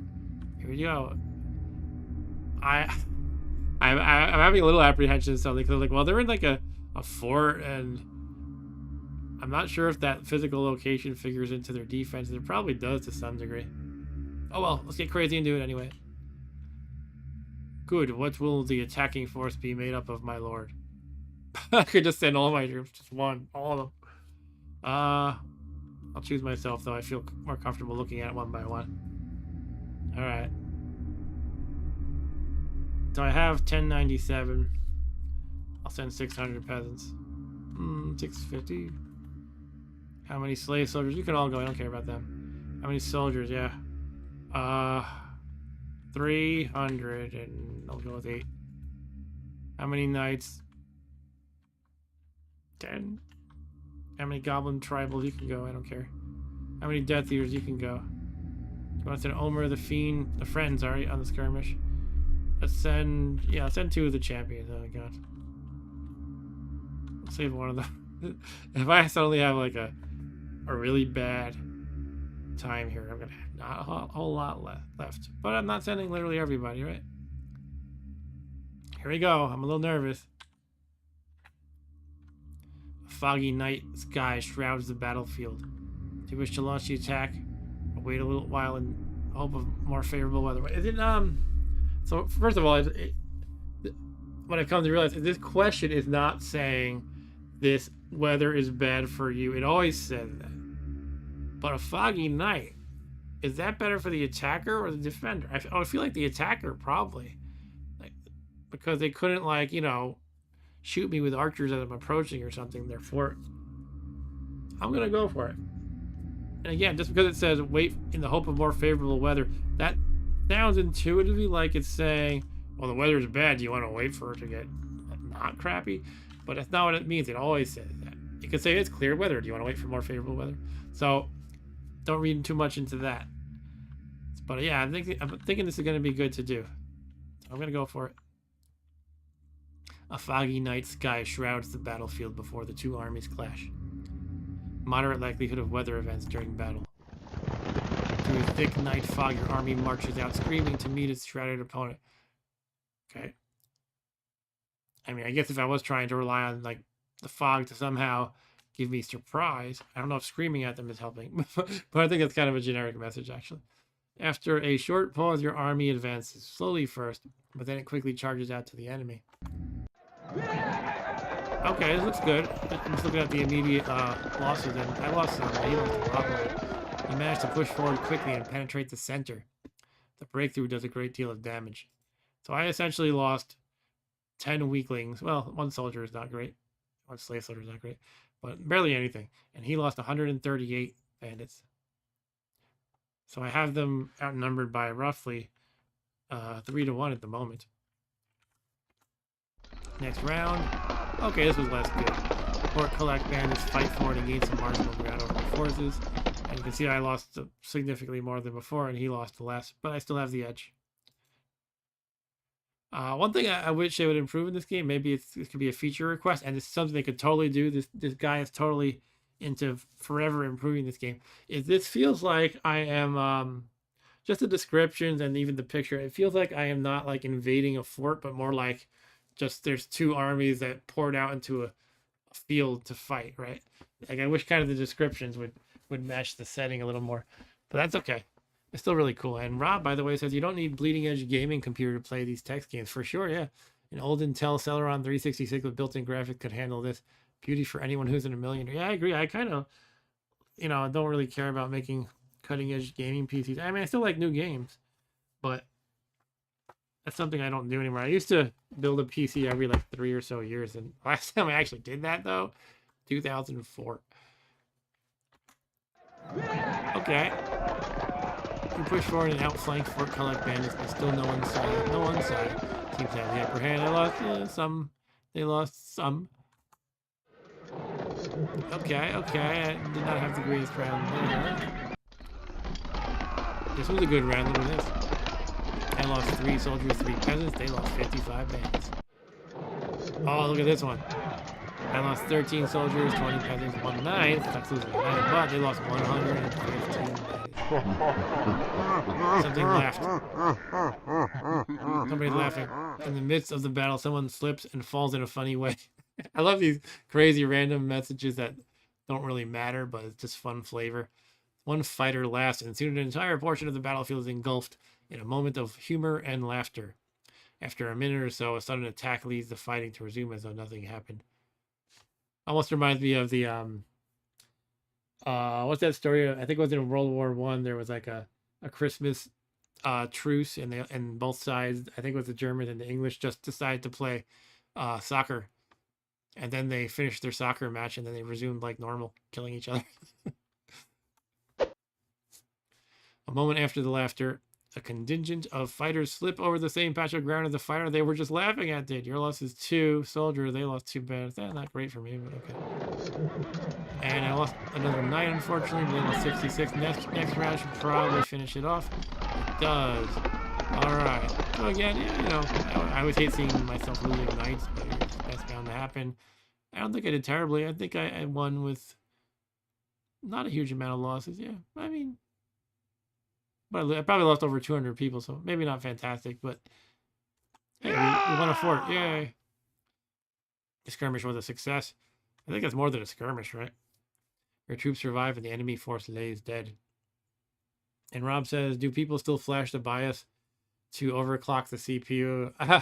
I don't know, honestly. I feel like I hear less about that, but I'm not really in those scenes anymore. I feel like generally people probably don't.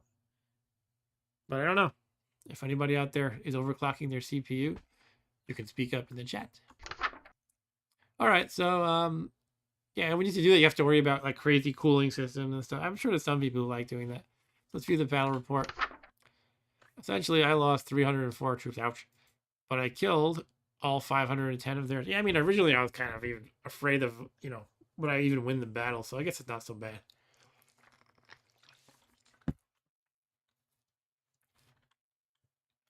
Detailed breakdown of my losses. Yeah. 193 peasants, 104 soldiers, not great, but all right. And 4 knights, I hate it, but it's going to happen. I'll buy some more. Enemy losses, 510 bandits killed. All right. You've captured Fort Kulak and received word that Gore the bastard has fled with his riches and left no trace. Damn you, Gore the bastard. But now I have a fort. And I can instate a hero or demolish the fort. Let's instate it. It's my fort now. Okay, so I have to put one of my champions to rule the fort. Okay. I'll put Nash the Legless Swamp Guard. He's the weakest of them, and I'm not really too, you know, like this isn't really like a primary thing for me. I want to be able to send my other champions out into battles. So I'll leave him there. 100 plus 126 garrison capacity plus 25 recruits per year. Cool.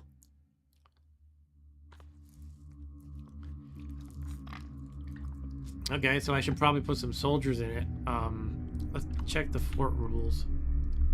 Begin to discuss the rules you wish the fort to follow with its leader, Nash, the Legless Swamp Guard.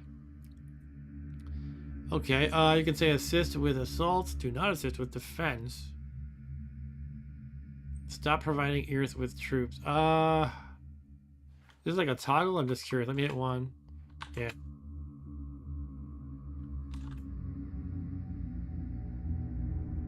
Okay, so he's going to assist with defense only for now, I think.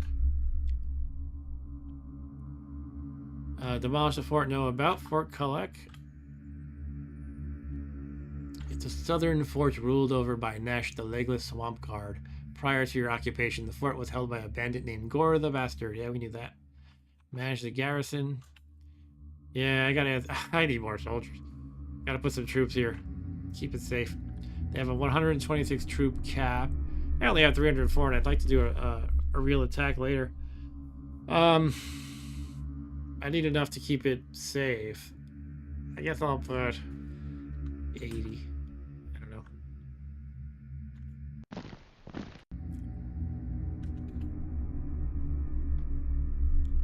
Doesn't seem super. Maybe I'll make it. Well, I only have a cap of 126. I guess it's because of the leader's battle score. Is that why it's 126? I don't know. ultimately I don't have hundreds of troops anyway, so I mean I do, but I don't want to like overextend myself. And Rob says, "Wow, this game seems very in depth." Well, yeah, it definitely is. It's really a cool game. All right, so we'll leave the southern lands and I'll pick a place. What about the lands beyond? I've never actually gone there. Refers to all the distant places that lie beyond the realm. Travel to these far-flung places, but do not expect to find them again once you've left. Oh, look at that. So that means, okay, I guess it's kind of like if you've already explored the north, south, east, and west, you can come here to find a place that's new and different, but it doesn't actually persist. You find it and do your stuff there, and then you're done. You do your business, and that's it. All right, let's check out east. The Farad Desert is a very warm place. Suited knights avoid this place as best as possible. The desert is filled with magic and mystery, and holds within it the great artifact market. Here's my trade post that I've already got. I have a trading relationship with the postmaster here. Malik, head trader here. What do you do? Make sure the men are happy. Make sure passing caravans are doing their jobs. What do you trade? Anything we can, really. Whatever is currently in demand. We send caravans out of Farad to buy goods and then bring them back into Farad to sell them. Sometimes the other way around. Tell me about the desert. Not a great place for trade, but we do have somewhat of a monopoly on caravanning through here, so I can't complain. Where are you from? From the village of Rim, my lord. I am local to these parts. That's why I've been able to carve out a living here.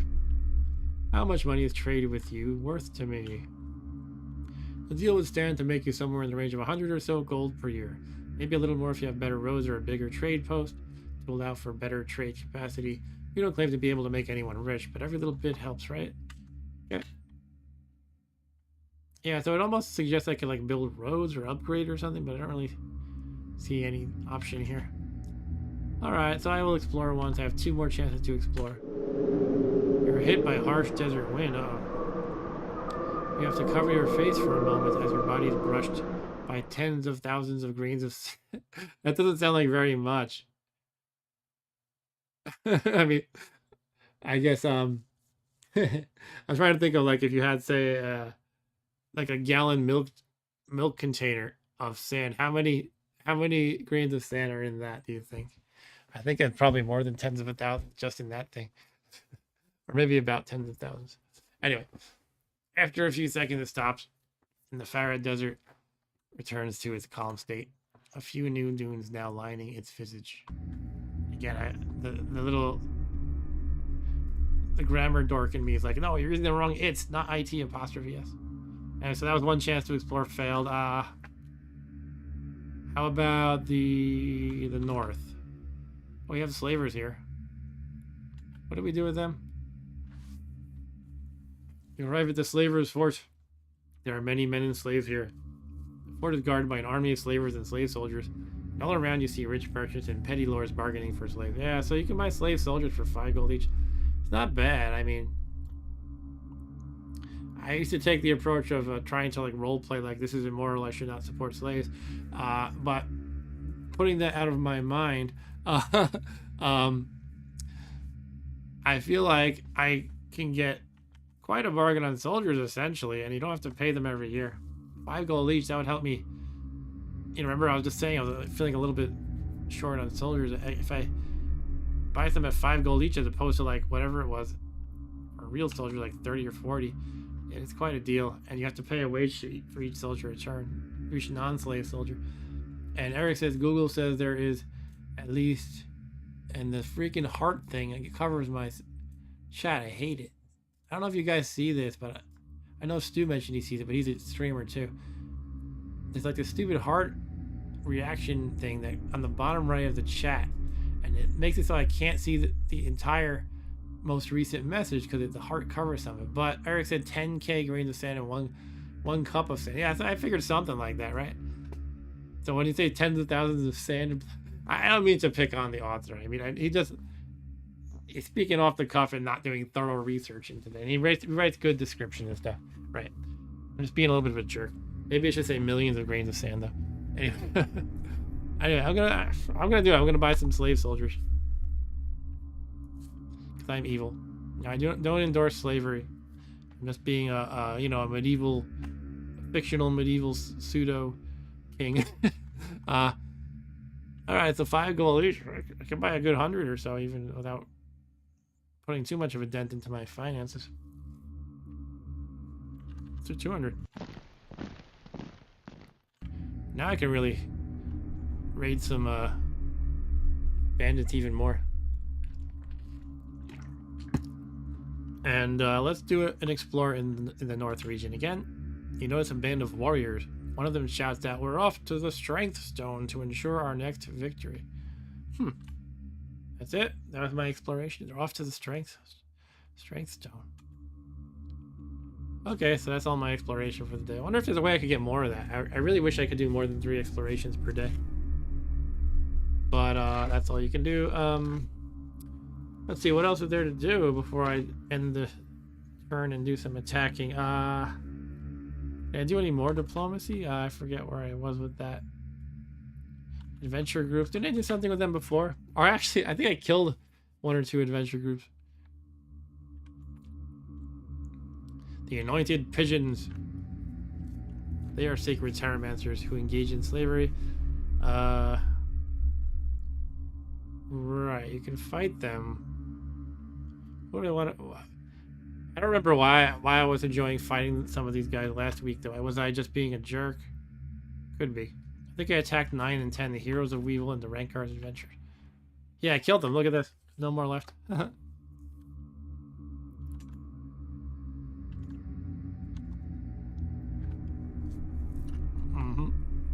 View their history.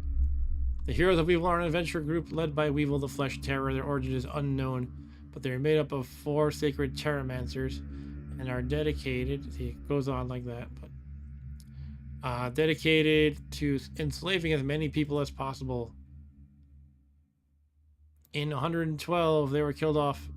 Sorry, they killed off a patrol. Oh, yeah, that's right. I wanted revenge. In the year 112, they killed off 7 of my soldiers, so I was like, screw you guys, I'm going to wipe you out.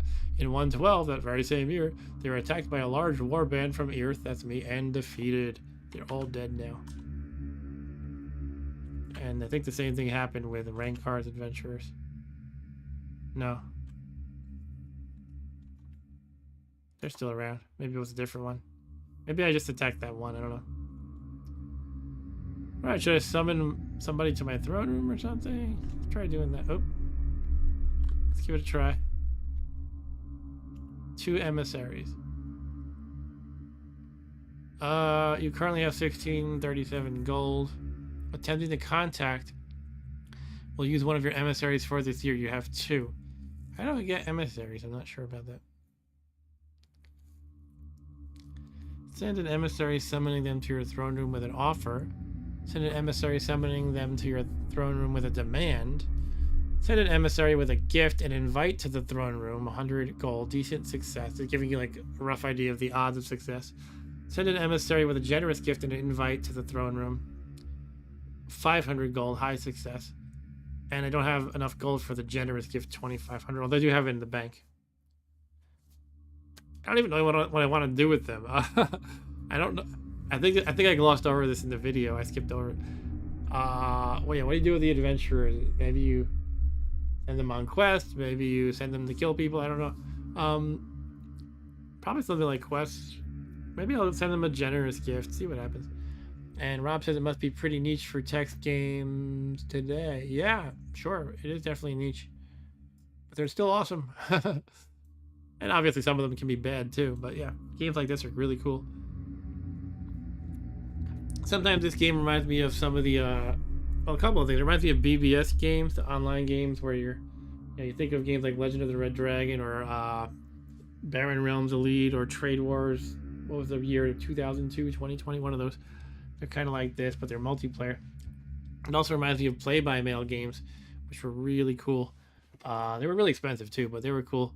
You know, kind of before the internet really took off. Technically, the internet existed.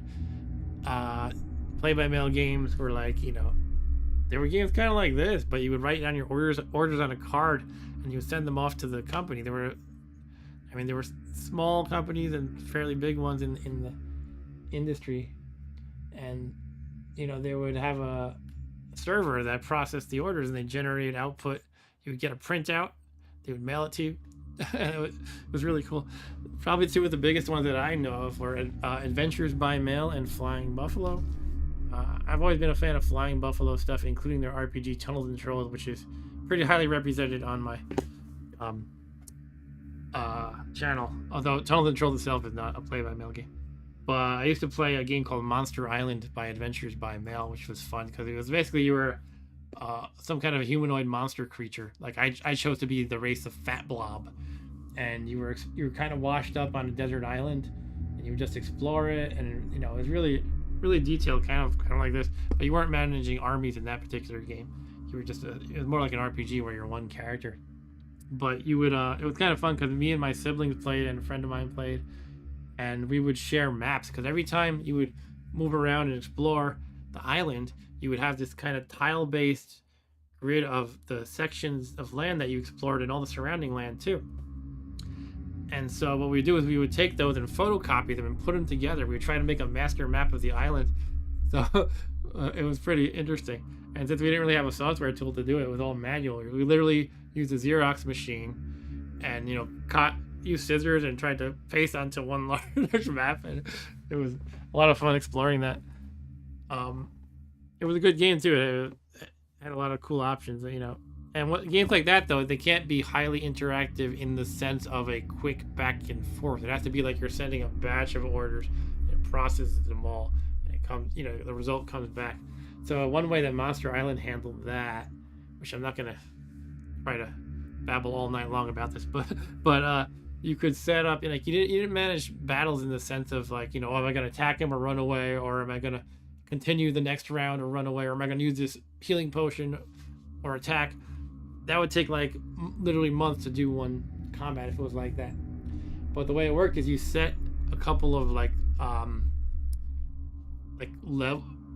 levels, like thresholds, maybe you could say.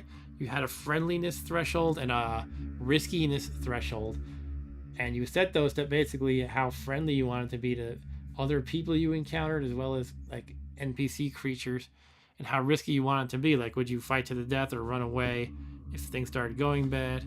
Things like that. It was really cool though. And you know, the whole combat would be printed out in like blow by blow descriptive text. But those things were pretty expensive, those play-by-mail games. You usually spend, like, depends on the game and the company that's hosting it, but usually be something like $3 or $4 per turn. So I was playing Monster Island as a kid with no income really, and I somehow managed to cough up $3 or $4 per turn. Anyway, let's get back into this game. I was going to say get back to reality, but really WARSIM in front of me isn't exactly reality either, is it? I'm going to give him a generous gift because I'm like that. I'm way too nice. High success chance. Let's see what happens. Rankar's Adventurers. Your emissary heads off to try and convince the Rankar's Adventurers. Anything could happen, but several things can impact your chances of success. Oh, I had poor relations. Okay. I should have checked that. So that's a little unfortunate. I should have checked and picked an adventure group that has good relations with me instead of just arbitrarily picking the first one. Oh well. So basically I have a +10 and a -5 and a -4 chance due to my high public opinion. These guys don't like people who are well regarded. Maybe they're kind of, you know, shifty, punky guys or something. They're punk rockers. So I essentially have, after all the modification, just a +1, which doesn't sound great. They refuse to meet and return. At least some of these guys are returning the gold. It's like nothing, no harm, no foul. But I did spend one of my emissaries. I think I have 2, which again I don't really remember how you get them. But I spent one of my 2, I think. Oh well. So these guys are jerks. Let me check who actually likes me or is neutral with me at least. Now, let's start with anointed pigeons. Where do we see this? Their information. They have a reputation, but where do I see how they like? Do I have to go to diplomacy? I'm in diplomacy. I was gonna say, do I have to go to diplomacy or something? It's pretty confusing. Sometimes the UI in this game is a little confusing. Like, which menu do I have to go in to see a thing that I want? And Rob comments, I think we were blessed to have lived through those play-by-mail games era. Kids today have no clue what they missed out on. I mean, yeah, sure. some of them still exist, but they're even more niche than before. Flying Buffalo, again, that company that I liked, that company was run by a guy named Rick Loomis, and unfortunately he passed away in 2019. So Flying Buffalo got bought by another company, and then that traded hands a second time. But the play-by-mail business actually split into something else entirely, and it's still running. I'm amazed. I can't bring myself to pay for it, but I am kind of curious. Maybe I should try it. And you can look for. Let me find the link, and you can actually check it out. It's rickloomispbn.com. So Rick is no longer with us, but there are some of these old school play-by-mail games still going on. I think they support email as well as snail mail. You can do either one. And yeah, you can just play a game of nuclear destruction. That sounds like peaceful and friendly, right? But yeah, it's kind of interesting. I think it's, in a sense, it's like, well, that's kind of obsolete. Why would we still have this? But in another sense, I think it's really cool that someone's still maintaining that kind of a thing. All right, back to anti-reality. Let's find somebody who's got a decent relation with me, if I can find how you even see that. Yeah, I don't know. I can see the reputation, but maybe you're not allowed to see it. I don't know.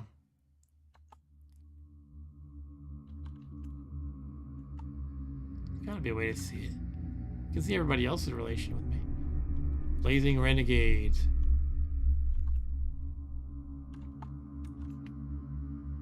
Well, there's people who stole things from bandits. That means, we both hate bandits, so maybe we're on good terms because of that. The enemy of my enemy is my friend. I'm just making stuff up, though. I don't really know. All right, let's go. Let's start with the anointed pigeons. Are they the ones who stole something from the bandits? Yeah, they managed to capture and enslave two beggars. But they slew a horde of zombies this year. That's good. Yeah, play-by-mail games really are interesting. Another game, I'm not going to go on a huge rant. I do want to focus on the game mostly, but another game I played by Adventures by Mail was called It's a Crime. And in It's a Crime, it was about a bunch of rival gangs in a city. And in a sense, it was like this, in which you have a whole mass of troops, but they were all like gang members. And there were multiple levels of them. Like there was I can't remember, but I think there were 3 levels too. Like the low level one was called Punks or something, and then you had I don't know, gang lords or whatever the hell it was. And you would just try to claim territory in the city, grow your gang. And it was, some of it was kind of adult content. There was big drugs and stuff. You were selling drugs. And I was like playing that in 8th grade, and I tried to get my friend to play it too. And he's like, I don't think my mom's gonna let me play that. I forgot that, not everybody's parents would be so lucky. In fact, mine probably wouldn't have allowed it either. I just didn't show them that game. They just knew I was playing. Oh yeah, those games. And but my friend managed to find another game that was more up his alley from Adventures by Mail. I think it was called Isle of Crowns or Island of Crowns, and that was kind of a I guess again maybe a similar-ish kind of game, but it was themed as like managing fantasy armies rather than gangs selling drugs. But yeah, I never played that one. It's kind of a shame so many of this doesn't exist anymore. I'm actually hoping I can find my old play-by-mail folder one day. I can do a video on it. It's probably at my parents' house in one of our many, storage dumps, like old boxes stored in the basement or whatever. And that could be fun if I had like this. It was like a gray folder. I remember. I think it was gray. I just had all these term printouts from Monster Island and It's a Crime stuffed in there. That would be really cool to just flip through today. I think it's possible I threw them out, but hopefully my pack rat tendencies kept me from doing so. I don't know. I'm kind of really confused about how I'm supposed to tell if they like me or not. It seems like it should be something I see. I feel like I have seen it before, but I'll just throw caution to the wind and summon one to my throne room like I did before.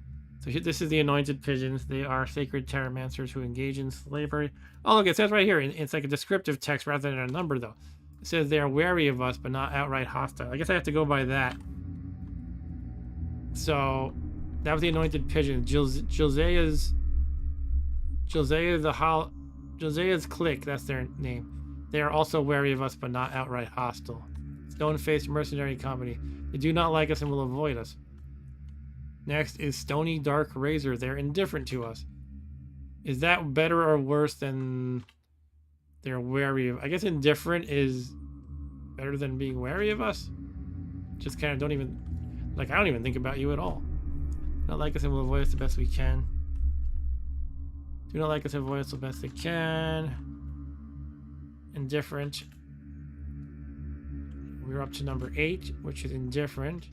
9 is the ones who I just tried to summon. They do not like us and avoid us. Okay, I should have noticed that. And 10, the heroes of Weevil, I killed. That's funny. I killed them, but it still says they're wary of us, but not outright hostile. And Rob says, crush the enemy, see them driven before you, hear the lamentation of the women. Exactly.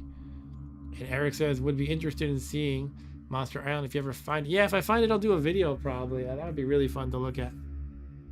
Actually, that text game book, that's what got me thinking about this lately. That text game book I was talking about, 50 Years of Text Games by Aaron Reed. They, you know, again, as I mentioned, they featured one text game per year. For the year, I guess it was 1989, they actually talked about the play-by-mail game Monster Island. That was their feature for the year. That's what they talked about. And I had a blast reading through that because that was my game. I think I quit it though. At one time they raised the price from something like $3.50 a turn to $4. And my interest was waning a little anyway, so I was like, screw it. And again, I had no income at the time. You know, I got like a very small allowance, and I, you know, did minor chores here and there. But I was like an 8th grader or so. Anyway, let's get out of here. I think my dad would give me $5 a month, and then otherwise I just kind of lived off. Obviously, you know, I lived in my parents' house, but to buy games and toys and things, I just worked with that and like birthday and Christmas funds that I would stash to make last as long as I could. Well, I'm not gonna say my birthday just because that can be a security thing, but I was born in the very late 70s. We'll put it that way. All right, let's find someone who's indifferent to me to try to summon. All right, how about these guys? The Stony Dark Razors. They're another group of sacred Terramasters. There's a lot of them. So let's check them out a little bit. Their total members are 5 sacred Terramancers. Their goal is wealth. Okay. Their history is they're an adventurer group led by Enro the Dismal. Their origin is unknown, but they are made up of 5 sacred Terramancers and are dedicated to making as much gold as possible. In 112, they guarded a pet flame seahorse for a retired adventurer. In 113, they slew a large group of swamp emus. Okay.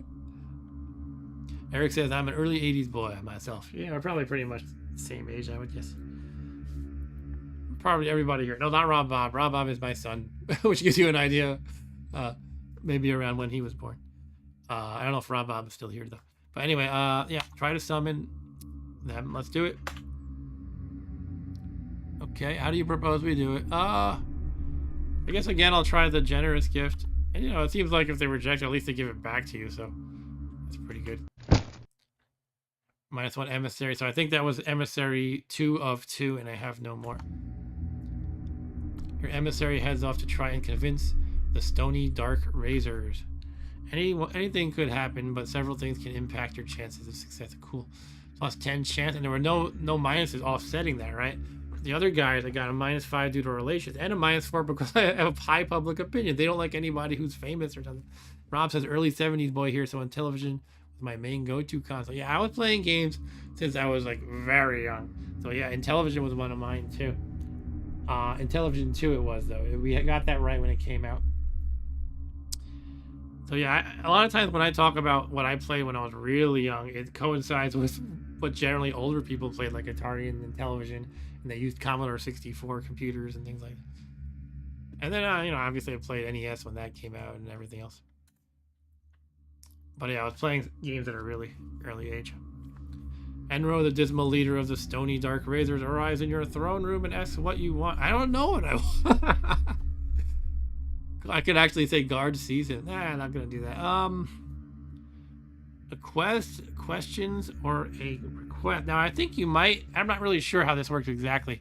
But I think I might need to keep in mind that they want wealth. That is their group's goal.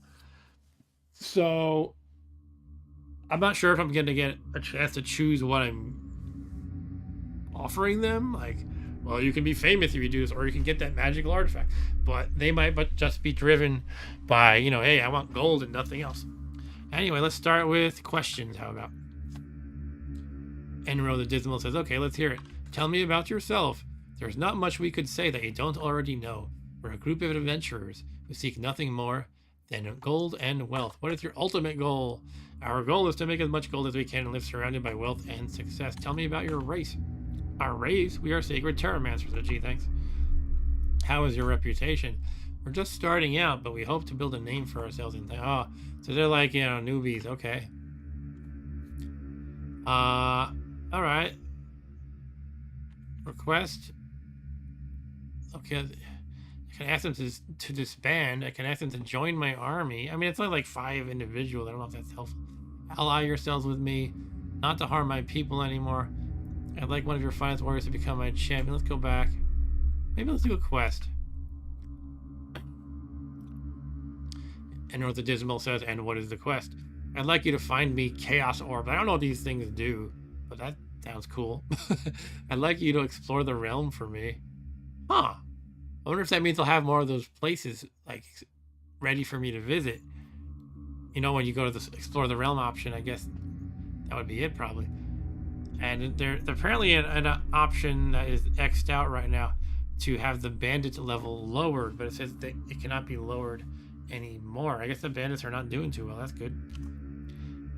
Or I can have them increase the bandit level in the realm.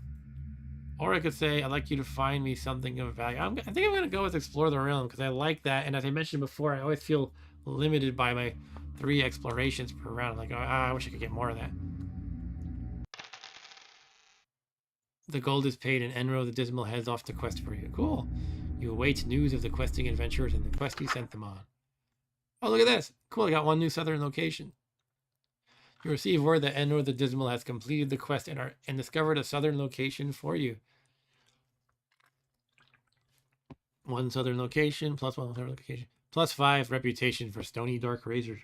Nice. Now I can go check out the new location. Sorry, I'm just going to reply to a text from my wife. My wife is out tonight, so I was holding the fort here at home. She had a family, kind of a pre-wedding dinner thingy, so because her aunt is getting married.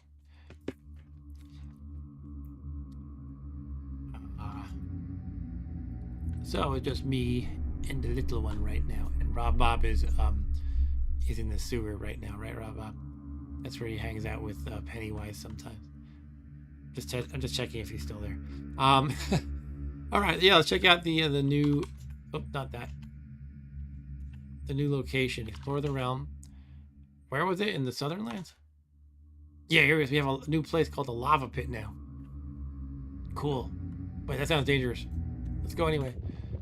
The Lava Pit is, I remember this, is believed to be a gateway to the world of demons, worshipped by a few.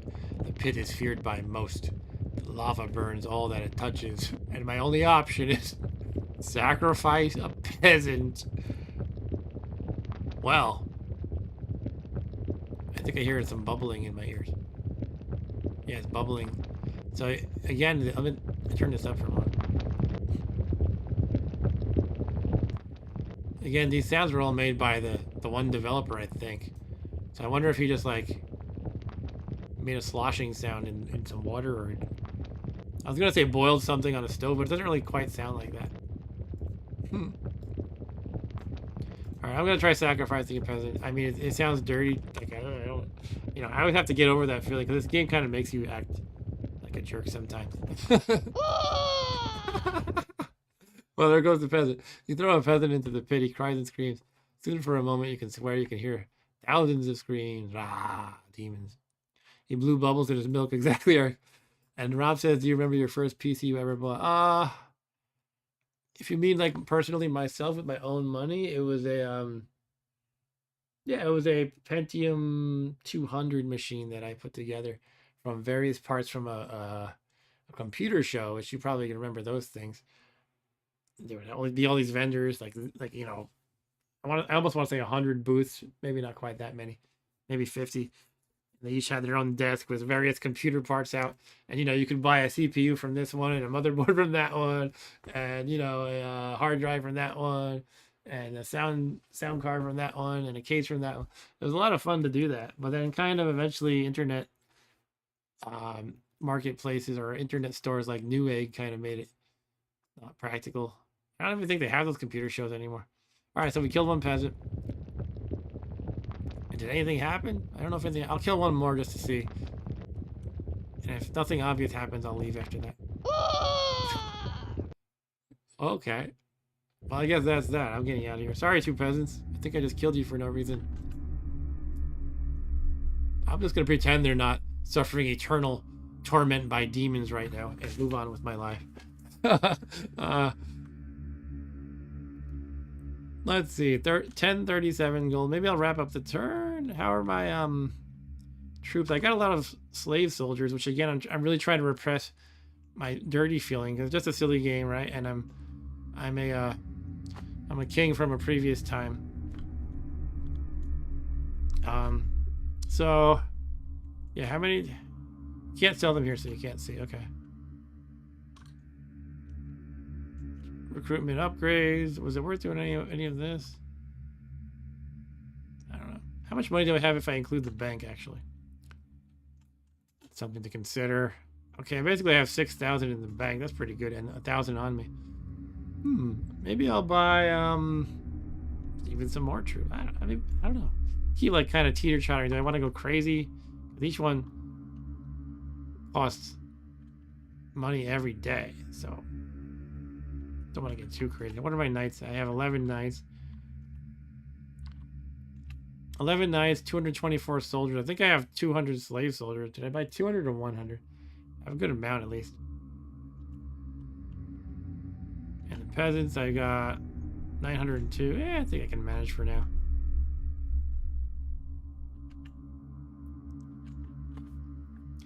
All right, let's review kingdom upgrades. Military buildings. What can I actually afford? Recruitment signs. Militia recruitment signs. Somebody that could afford if I withdraw from the bank, probably. Like, this might actually be quite good.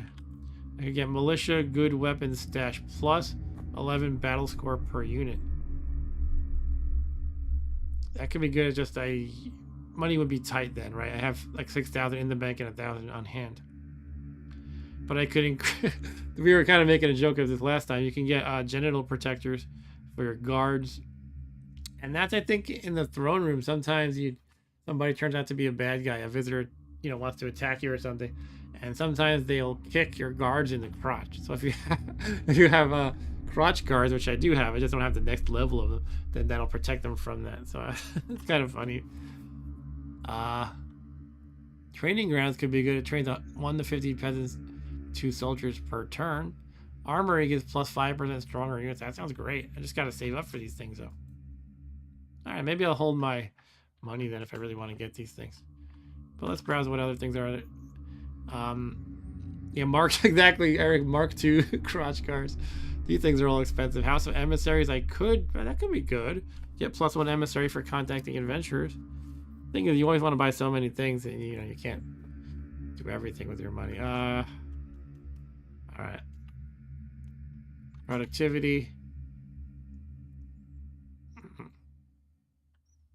It would be great to get plus 28% income from harvest, and oh yeah, it's just everything. I want everything. That's the problem. All right. What about income buildings? Little tax office increases tax income 10%. All right. I'm gonna put the money in the bank. Do a few more visitors in the throne room, even though it's automated. Sometimes it's fun to do them. And then I'll do then I'll end the turn and attack somebody. Maybe pick on the bandits some more.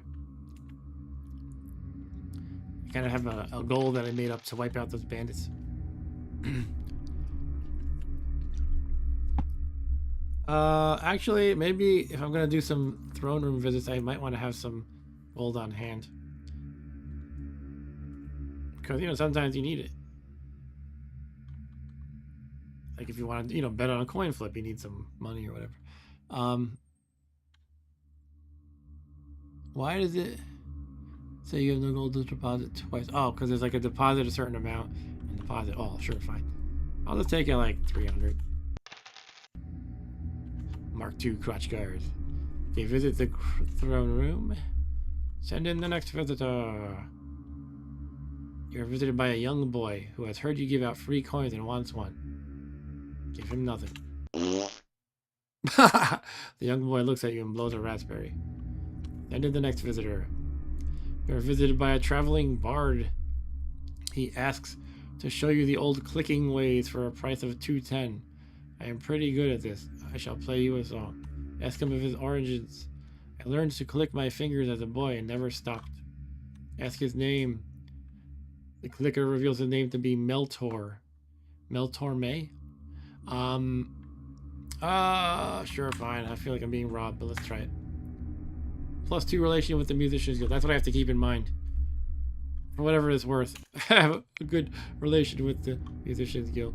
That was a great performance. Now I get another +1? No. Okay, I can't do it again. You can leave. Alright, I'll let the steward do the rest of it. And let's wrap this up. Let's end the turn, end the year. Still wish to move on. It's just a warning. Steward, your steward Worm the Abrased bows to you and says, I have dealt with the 14 visitors, that's for the throne room, and petitioners for you. Here is my report. I spent a total of 90 gold. I had 1 people imprisoned. I hired 2 peasants. I hired a soldier. Public opinion has grown by 3 points. Okay, so sure, it's good. Now it's time for war. The war drums are beating loud, I hear. Let's turn that down a little bit. I mean, I guess war drums are going to be loud. Okay, yeah, I guess I'll just focus on the bandit horde. Let's get some information. They have a great deal of territory behind them. 24 lands that we would need to capture before their capital. Now it's something that's occurring to me. I would love to like capture all their lands. That would be cool.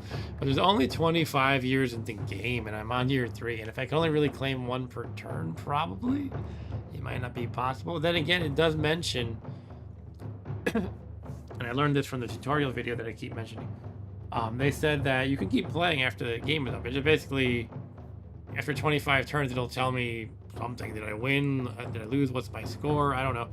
And then you can keep playing if you want, regardless of the game officially ending. So I could always just keep plowing at them, you know.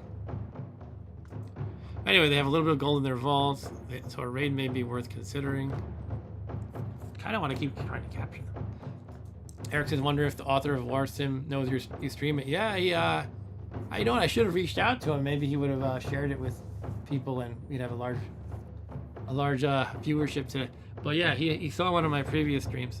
He saw like the archived version. I think he's in the UK, so he can't really watch it live. You know, I start streaming on Saturday night at 9:15 New York time. So over in the UK, I think it's like, you know, something like 2:15 a.m. Anyway, I'm gonna go for it. Go for trying to conquer a land. I'm scared. Let's do it though. No, what's the? I was gonna say no pain, no gain, but that's not the the phrase I was looking for. No risk, no reward, something like that. Nothing venture, nothing gain. That's the one. Rob says, so you don't try and maintain a cutting edge PC, gaming PC anymore? No, not really. Nope, I do not. I have my MacBook Pro, which is actually pretty powerful, but it's not really. And you can actually play some fairly high-end games in here, but it's not really a gaming machine. You know what I mean? Like, if you really care about playing the latest and greatest AAA games at the highest res and the highest frame rate, then you really got to make a PC with all the goodies. But I find I can play some, to me, new is like anything in the last 10 years. So when I was playing Dark Souls on this thing, at high res and everything, and high enough res for me anyway, and it was running smoothly, I was kind of like, yeah, cool, I can play new games. And I can play, what else did I play? I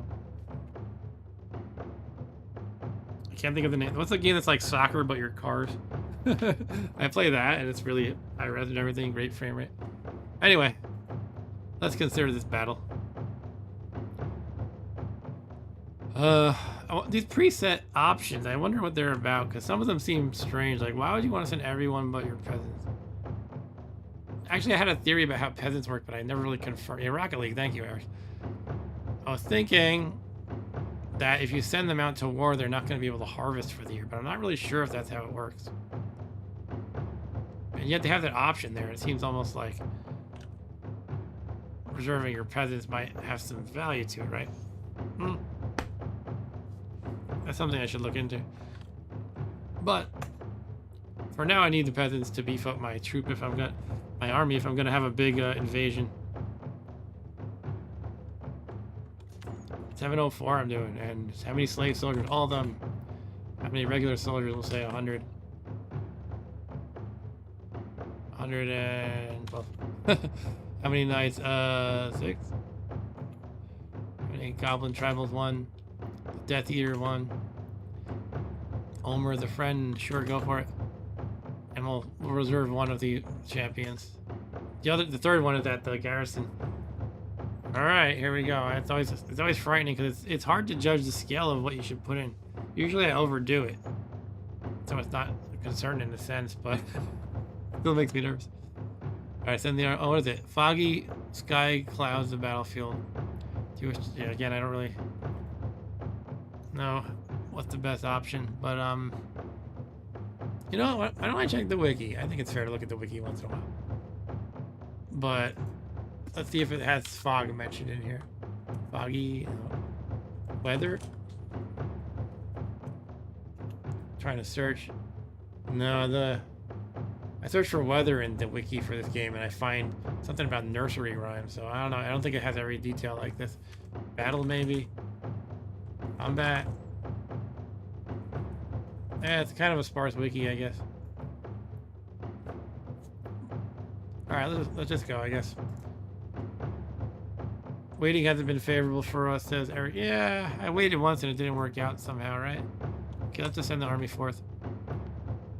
Oof. 50%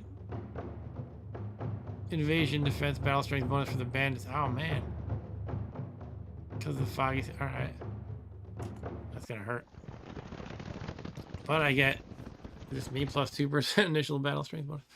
Through thick fog, your army marches out to meet its shrouded opponent. Your army maintains its composure as it bursts forward to confront the enemy. Alright. Hopefully this goes well. First round looks pretty good. You feign a withdrawal and manage to get the bandits to move out of the better position before turning back and attacking. They lost a lot more than I did, and I have about double their troops, by the way. Wow, this is good too. You feign a withdrawal again. Cool. I gotta keep feigning a withdrawal. It seems to be working. We're gonna run away. Fooled you. We're gonna run away again. Fooled you. Okay, you managed to take the bandits' left flank, trapping them momentarily and doing damage before the flank is defended. Again, that was a win for us, but a less dramatic one. But yeah, I'm killing a lot more of them than there are of us so far. Okay, that was about a wash, I would say. The fighting rages on, but no one gains the advantage. Oh, this is a bad one for me. No one side can take the advantage, but both fight with equal force and attempt to crush the other. Looks like I took more casualties. Well, I guess if you disregard the peasants, I took out more of them. You can't really disregard the peasants. Omer the friend shouts, "Come on, you're too slow." Omer the friend swings their sword dazzlingly in all directions while fighting a group of enemies. And he killed 2 bandit warlords by doing that, and 4 bandits. Ah, this was a horrible round for me. Look at this. Holy crap. The bandits managed to take both of the enemy's flanks, trapping them momentarily and doing damage before they pull back. Oof. That one hurts. Look at that. Look how many peasants I lost. Sheesh. Oh, that's a bad round too. Not quite as devastating, but not good. Okay, that was about a wash, and pretty small scale wash at that.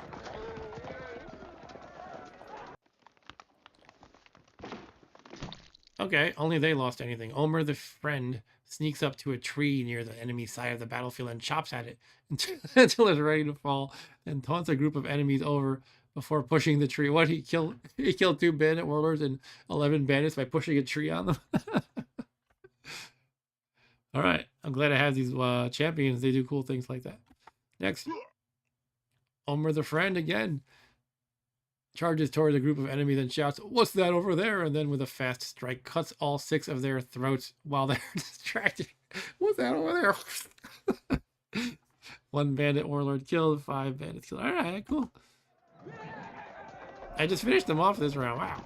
He managed to take both of the enemy's flanks, trapping them momentarily and doing damage before they pull back. Victory! Ah! +1 land from the bandits, -1 land for the bandits, and -12 relation with the bandits. So one thing I noticed though is you don't get any money when you take over a land. You would think you would. I guess you get taxes from the land, but as part of the battles you don't, you know what I mean? I guess you have to do a raid to actually get money as an outcome of the battle. Okay, I'm just texting with my wife quick. She's almost home. All right, cool. But yeah, some of these casualties do kind of hurt. Look, I lost 705 troops. Whew.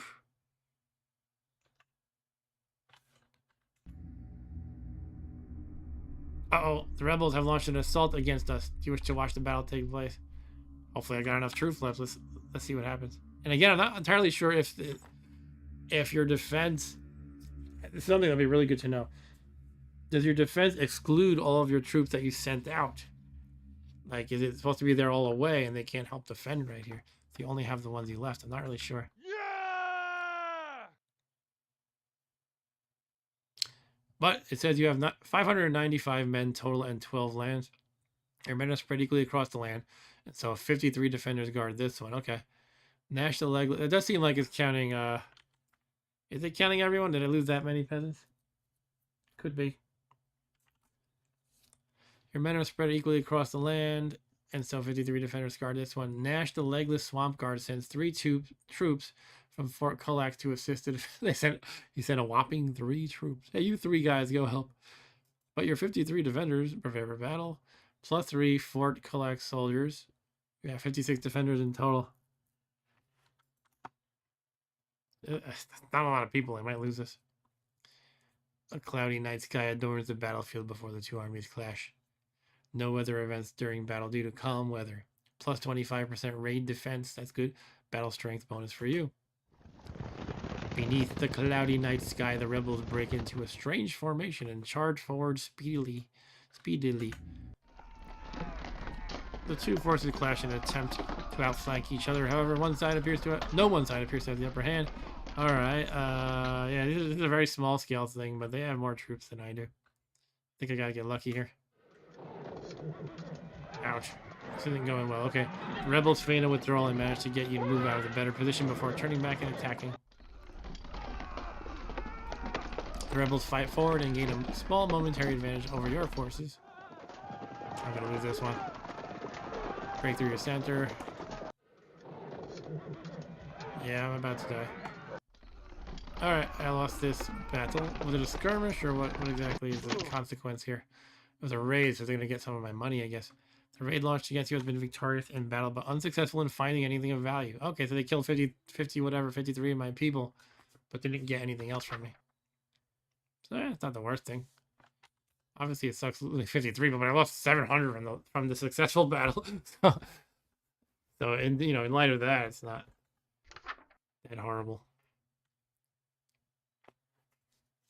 Actually, the funny thing is, I was gonna say we each lost the same number, but actually that's how many they had that survived. So I lost 56, and they had 56 surviving. Okay, that's the end of that. The Nalfurg and Iraq are fighting. Do you want to watch the battle? It doesn't normally give me the option to do that. Maybe they just don't fight normally, or haven't fought so far. But yeah, Iraq is one of the goblin groups, and Nalfurg is somebody else. Yeah, sure, let's watch it. Plus 25% raid defense for the Iraq. Amidst a raging storm, stomping wet feet can be heard from a distance away. Nalfurg, I guess. Where are the Nalfurg? Whatever they are, they have stomping wet feet. The goblins are getting massacred here. No attacker losses. Oh, these goblins are getting overrun. And look at the troop differences. The attackers have like 10 times the troops than the defenders who are goblins. Okay. Oh, those are the doomed mermen. They call them mermans. So that's why they have wet feet. Okay, with the battle over, you were brought a battle report. Nalfurg lost a total of 7 troops to Iraq, lost 115. You hear word that the owner of the local fight pit, Hezak the Warglike, has upgraded it to a little arena. Oh, cool. That was loud. The mermen have feet, asked Eric Johnson. Yeah, that's kind of funny. And they can march onto land and fight.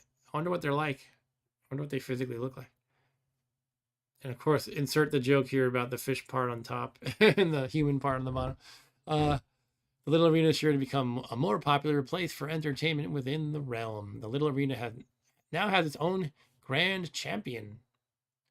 I forget what that means. I think you can watch the champion do his thing and bet on him or against him, or you can see him get killed and a new one replaces him, etc. There will now be 10 fights per year. It's a lot better than 5. Following a meeting between several kingdoms, a league has been formed. The League of Darkness, a union of factions dedicated to eradicating all that which is good and just from the world. The League is led by the Ocean Great Host. Boo! The League of Darkness has been formed. And Rob says, is there a final goal of this text game? I don't remember, honestly. I think you just try to do as well as you can. Try to be as rich and powerful and acquire as many lands. That's actually quite a good question. And I've never actually played this in its entirety, so I'm not sure what the final turn looks like. Wait, what does it tell you? Does it give you a score? But that would probably be a good thing to know exactly how it works. I guess we'll see. I guess in a sense, I think it's kind of just like almost like a sandboxy game, rather than having a specific goal. You just try to do as well as you can. The league leaders have this thing. Have also erected a citadel of darkness in the lands of the Ocean Great Host. Oh, we got a whole Oron thing going on here or something. All right. Well, Standing Directorate have also pledged themselves to the League. Plus 50 relation with all other League members. A Tower of Darkness is now built in their lands. You receive a report of the goings on in the last year. Okay, let's do that. It's the usual stuff. Scrolling up. Let's see. All right, we made some good money. 817 gold in rent from your 12 lands, and I had 11 last time, but I stole one or conquered one, let's say. That sounds better than stealing from the bandits. 292 gold in tributes from the mining company. And as an aside about this, I don't know which land, like how much each land gives me, but it seems like on average it's only like something like 70-ish gold. And so if that's true, then I basically lost 700 troops to get a land that gives me 70-ish gold a turn. It seems like, oh, kind of hurts. Maybe long term it'll work out. Yeah, the mining company is good at giving me money though. 674 from bank tax, 1600 from gambling tax, 2800 from general taxes, 1300 from tributes from Gorbel the Goblin Slaver. Oh, it's a new Goblin Slaver? I didn't even know that. I thought the last one just died. And it didn't really tell me there was a new one, I don't think. Unless maybe it's described later down here. Caravans. That earned me some money. Oh, look at that new trade route I set up. Look at that. Earns a good amount of money, 679 gold. As opposed to this chintzy one that only earns 46 gold. Hey, Mr. Arturo's here. How's it going, Arturo? Gambling gives more taxes than banks, says Arturo. Yeah, you just get interest in the bank, and it's not a high interest. It's not like you're managing the bank. It's just you have your money in the bank. It's earning interest. Although you can attack the bank. I'm not sure how it works after that. Like, is the bank just no more, or do you conquer it and earn all the money yourself, or what? But yeah, also continuing from where we were at, 425 from the year's harvest. I already did that actually. 20 gold from my 7,000-ish stored gold. It says bank tax. Oh, yeah, you're right. There's a bank. I don't even know how that works, honestly. I have quite a few taxes enabled, but I think they're all default. I don't think I added any. Public opinion due to your forceful enlistment. Public opinion has dropped by 1. What was that? Oh, because I hired a bunch of slaves? Is that what it means? Forceful enlistment. Due to the love cult up. Yeah, the love cult is making people happy, though. The love cult. It's like the love boat, but more cult-like. You enlist 114 peasants from your 12 lands. National Legless Swamp Guard sends 8 soldiers from Fort Kulak. Your knights train 35 peasants into soldiers. Wages from my staff. Yep, nothing huge, but yeah, it costs stuff. It's funny how much the steward costs. He costs more than all my other staff members, actually. It only doesn't let me automate the throne. It almost makes me want to do all the individual throne visitors myself, but there's just so many, it gets tedious.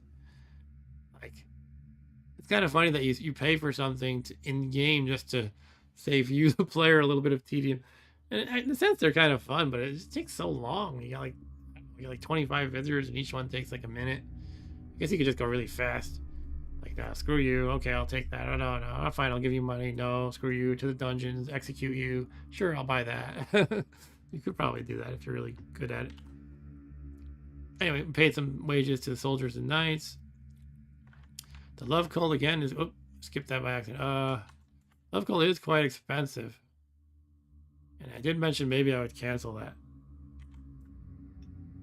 There's got to be more cost-effective ways to get 5 public opinion a turn. And I paid 100 for the bandit in the bandit scourge, 50 to train my diplomat. I'm cool with that. Yeah, maybe I ought to cut that. I mean, I actually have quite a buffer to work with. I should be at like something like 70-ish public opinion. Maybe I'll cut the love cult. Diplomat is trained. New goblin slaver. Okay, that's why I mentioned up here about the goblin slaver. That gave me 1,300 golden tributes, because there is a new one now, known as Gorbal. Actually, I'm gonna step away for 1 minute because I think my wife is about to get home, and I want to make sure my front door is unlocked. It's a thing she likes to have. Not have to fiddle with the keys at night, which I get. So just bear with me 1 moment. I should be back in like less than 1 minute.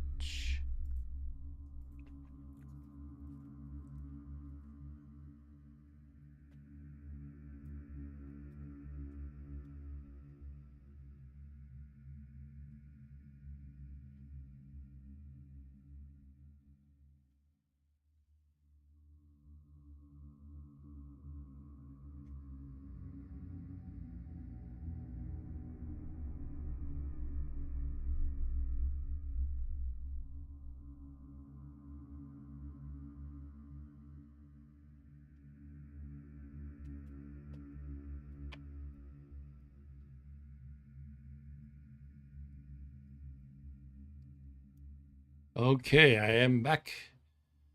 Let's turn on the cam again. And yeah, continuing to skim over this. Excuse me. Yeah, so the arena's been upgraded. Your heavy defense palisades managed to prevent a raid from happening. That's good to know. Look at that. That's pretty interesting. Under the bandit scourge, 20 bandits have been captured, costing 100 gold. Militia recruits 114 peasants, and the mercenary groups acquire new people. The evil group has formed the League of Darkness. We saw that news before.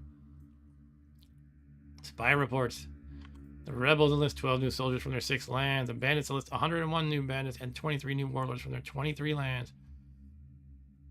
The Goblin Kingdom's got some more guys. Earth invaded the land of the bandits. Earth hired mercenary company of Wiglin, who lost a skirmish with the bandits. The rebels raided your lands. The Iraq attempted to raid the lands of the Dreaded Kingdom but were unsuccessful. Nalfrag raided the lands of the Iraq. Ocean Great Host raided the lands of the rebels. Your treasure has increased by 59.53, and your bank has increased by 20 gold interest. And that is the end. All right. Cool. But yeah, I think I'm going to ditch the love cult. What happened here? New Year is dawning. As the past year fades, the year 114 dawns, and with it comes a great wind of deceit and fear that sweeps the land. Is that because of the League of Extraordinary Dillweeds? Well, anyway, minus 10 public opinion, jeez. Plus 5 general bandit level. Oh man, I gotta keep beating those guys up. Oh, my public opinion is still 62, so maybe I will stick with my plan to disband the love cult. What is that in the laws of the land? Social policies, maybe? Fire the love cult. I could spend a little less for alms for the poor, which I think also improves your public opinion. But fire the... Oh! I don't want to free slaves. I'm that mean. Let's fire the love cult. The scribe notes down your demands on the scroll and heads off to action them. You have fired the love cult, they say their goodbyes. Okay. That was 1,800 a turn. I suppose I could do this and just see how that pays off. If I spend 1,200 a turn, it's much better than 1,800. On second thought, as long as my public opinion is pretty good, and actually, I'm honestly not sure if that's great or what, but it seems good. It's well above 0. But yeah, maybe I'll just not worry about it unless it starts to get a lot lower. So what else can we do? Goblin policy. I haven't actually looked at the laws in a while. I can have a goblin scourge. Ban goblin slavery. Mercenary policies. Outlaw mercenary companies. No, I won't do that. Regular mercenary groups active. Large mercenary group grant. Cost 2.5k per turn. Force small root mercenary groups. I don't know what that means. Crime policies. Commit more crime, everyone. Nope. Declare mass execution law. Everybody loves that. Declare rehabilitation law. Allow overzealous arrests. This game is so in depth. I still don't know like 90% of what I'm doing, I feel like. Celebration. That was funny. Last time we did a celebration, it wound up being wound up making all the visitors to my throne room drunk. But you have your options to like on how they will celebrate.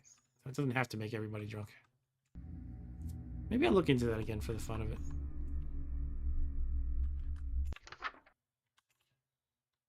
Am I already locked into it though? I kind of want just to browse the menu. Oh well. All right, we're gonna have what? Give me an idea, people. Let's see. Celebrate by upping their taxes. How about yeah? Okay, that's it. the yay taxes are a great festival. No, celebrate the kids going back to school. Celebration of back to school. There we go. Just the new name, no periods, full stops, dots, please. How often will the celebration occur? It could be every year at this time. I'm just gonna say just this once for now. All right, so we're not gonna have people getting drunk. Tyrant Stay says Arturo. Yeah, sure. Of course you want that, Arturo. What can we do? Let's see. You can choose 3 of these. I'm not gonna free all slaves and prisoners. Parades and parades and sacrifices to celebrate the kids going back to school, and we'll leave it at that. I think you can just leave it at 2. Arturo agrees too. Okay, parades and sacrifices for kids going to school. Your scribe pulls out the scroll of celebration and prepares to make amendments to it. Go ahead, do it. All right, what else we got? Others. End the bandit scourge. No, I like that. Longer harvest hours. Peasants work hard. Issues may arise. Forgive outlaws. No. Force everyone to wear hats. Yeah, you gotta wear this hat specifically with the duck on it. Rob asks, is your wife into gaming at all? Not really. She used to like the game Myst. That's pretty much it. And when she was a kid, she had a she grew up with a TI. What was the model number? TI 89 something like 4A. TI 89 4A or 88 4A. TI what is it? TI 89 4A. I'm looking it up now because I'm so curious. TI 99 4A. And she did play some games on that, but that was pretty much all her gaming experience as a kid. And yeah, doesn't really play games to date. I can change my noble title, my royal title. All right.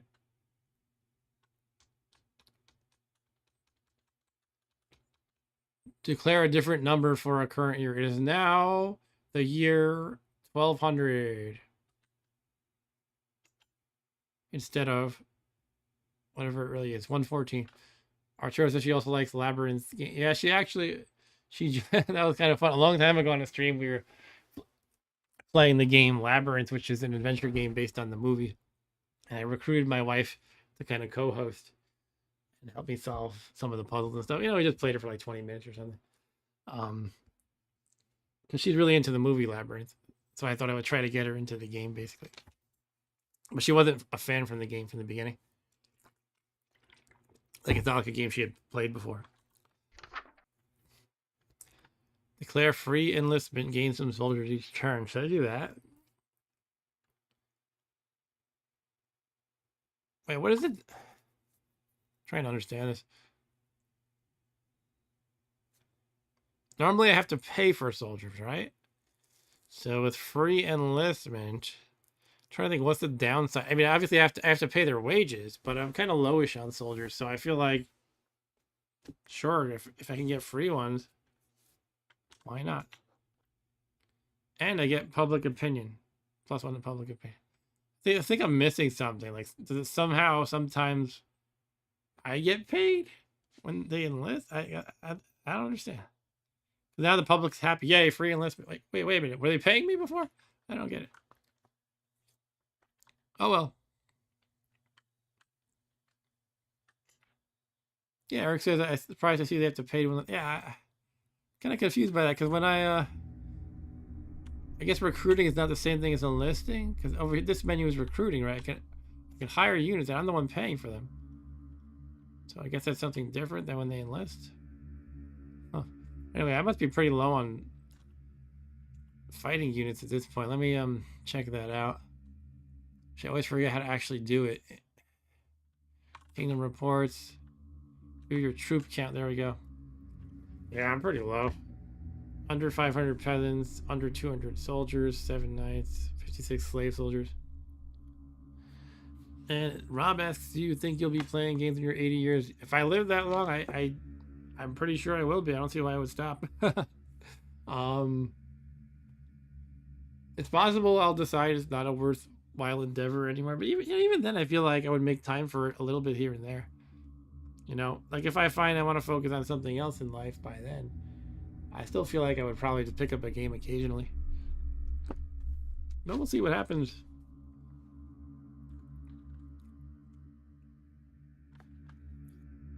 And I'll still have my board game gatherings. I do that too. I'm a big board gamer too, and I gather people to play games once in a while.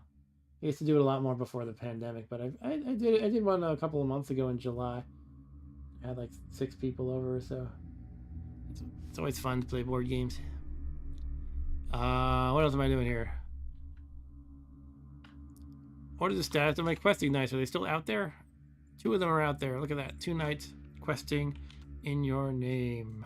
In your name. All right, let's go to the arena and make some money. Money, money, money, money. I have 12,666 gold. That's pretty good. I might be able to afford a fairly large upgrade, but again, I do have to kind of replenish troops. But let's start off at the little arena. I thought they said it has 10 fights now because it upgraded. Now it says only 5.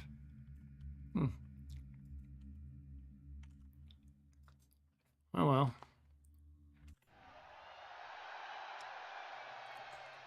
The arena is owned by a local business person named Hezak. The work like, yeah, we knew him. Yeah, let's do some betting. Oh, let's watch the Grand Champion Challenge. That's a new thing. There is currently no champion of the arena. As is customary, 2 budding warriors will compete for the title. Here we go. Erleb, the horrible path rider, versus Stighard, son of Zunkros. Rob says, I really miss AD&D in person. Haven't found anyone local who wants to play. Oh, that's too bad. Do you mean literally the old AD&D or like the current 5th edition D&D or something like that? I can see it being hard to find someone who wants to play old school AD&D. But current D&D is very popular still. Anyway, what's going on here? It looks like Stighard has a ton more hit points than Erlib. Some of them farted. Stighard, son of Zunkros, walks away for a moment and holds his stomach, then lets out a fart. Many in the crowd laugh hysterically. Missing. Ooh, Erleb took a hit and is almost down. Overkill. He just got overkilled. Okay. That's the end of him. Erleb the horrible Path Rider is vanquished forever in defeat. The people rejoice as the new grand champion is declared and leaves victorious while the crowd chants, Stighard, son of Zunkros, Stighard, son of... It's hard to chant. Stighard, son of Zunkros. Stighard, son of Zunkros wins. I think they would just say, Stighard, Stighard. Anyway, Stighard is the current grand champion of Earth. He has currently won a single fight, earning him the title of grand champion, and hopes to prove himself and defend his title in the first title defense.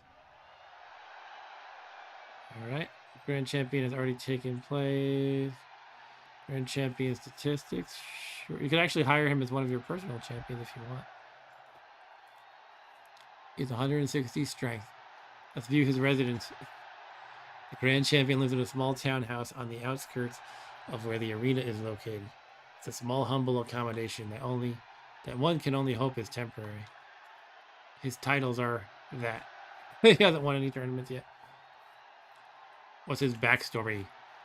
I was an acrobat for a while, but it's not just a profitable career, so I took mercenary work and used my acrobatic skills to my advantage. Okay.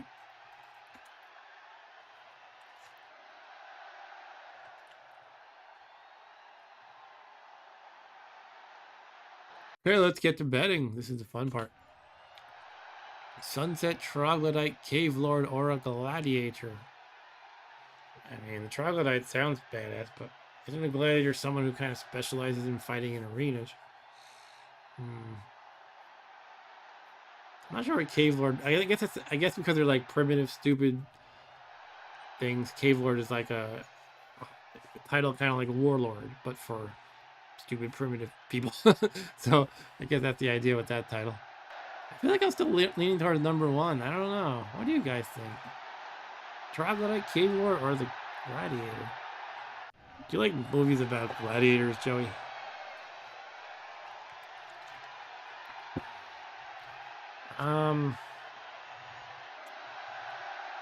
Yeah.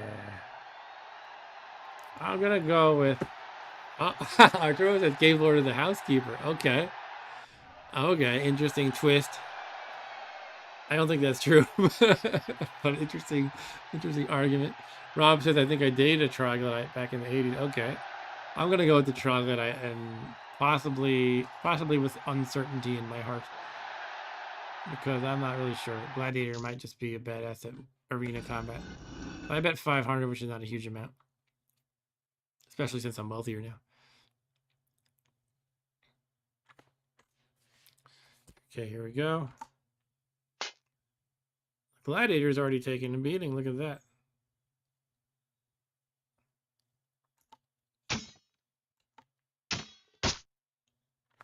All right, the Cave Lord just took a hit.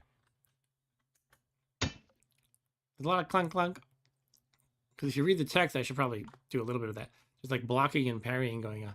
So the Cave Lord effortlessly blocks a swing from the Gladiator. The crowd boo and shout at the Sunset Troglodyte Cave Lord.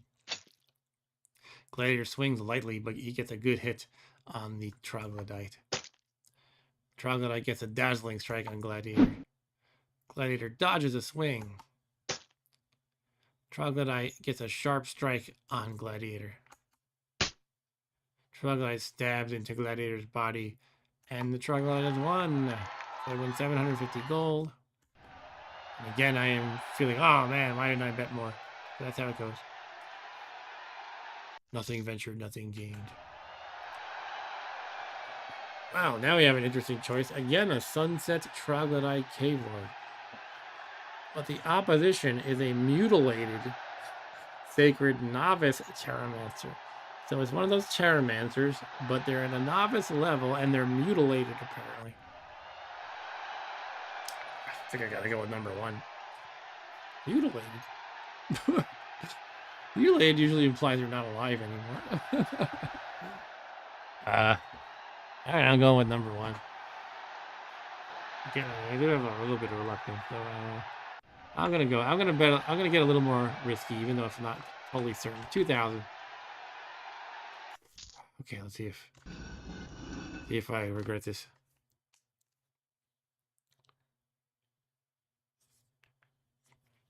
Come on, you can be someone mutilated. Come on. All right, he mutilated him some more. Stabbed him deeply in the chest. The crowd cheer for the mutilated Sacred Novice Terramaster. Some members of the crowd hold up a banner with the words, "We bet on mutilated Sacred Novice Terramaster." Troglodyte kicks the mutilated guy over 19 hit points damage. Troglodyte shouts, "I'll kill you, just wait." Troglodyte gets a little hit on the Sacred Novice mutilated whatever. Troglodyte Cave Lord trips over. Troglodyte and the Terramancer get caught in a parry that quickly breaks. Cave Lord stabs the Terramancer deeply in the chest. Overkill. And that's the end of that. Troglodyte drops his sword and punches mutilated Sacred Novice Terramaster in the throat with tremendous force and chokes to death. Terramaster chokes to death from a punch to the throat. Wow. Overkill. 3,000 gold from that bet. Yeah, 3 more fights. Let's keep going.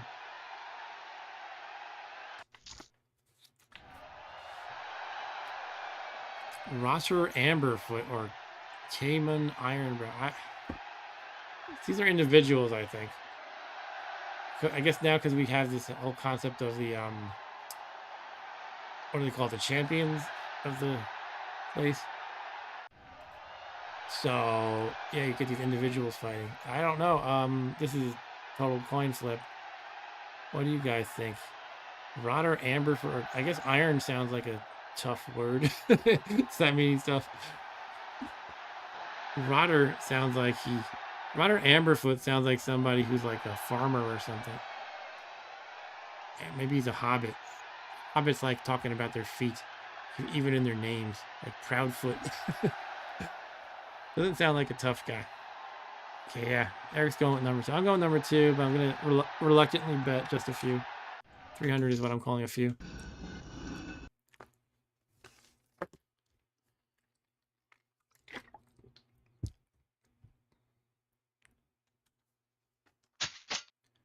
Rodder Amberfoot gets a 2. These typos always interrupt my speaking. But anyway, 2 fast hits on Ironbrow. Okay. Extreme overkill. Extreme overkill. Okay. Wow. So, yeah, I bet on the wrong horse. Fortunately, I wasn't too confident, so I didn't bet much. Tamon Ironbrow is now a lifeless corpse. The crowd cheers and shouts for Rodder Amberfoot as he leaves victorious. 2 fights left. Rodder Amberfoot again versus infuriated Sunset Troglodyte Beast. Wow. Rodder Amberfoot clearly kicked ass before. However, he wasn't fighting an infuriated Sunset Troglodyte Beast. So, I don't know. I might bet on him anyway. You say Beast, Arturo? Okay. What do you think, Eric or Rob? Or Rob Bob? Or anybody else? Arturo says number 2. And I guess we have no reference point for how tough Amberfoot's opponent was before. Eric says Rodder 300 gold. Rodder has 80 hit points. That's a good point. Thanks for remembering that, Arturo. It's not much. This guy's probably going to have at least 200 the Troglodyte Beast. But he did a ton of damage, Amberfoot. I'm going to go reluctantly with the Beast. I'll bet 500. Let's get a little risk here. 1,000. Make it more exciting, right? Yeah.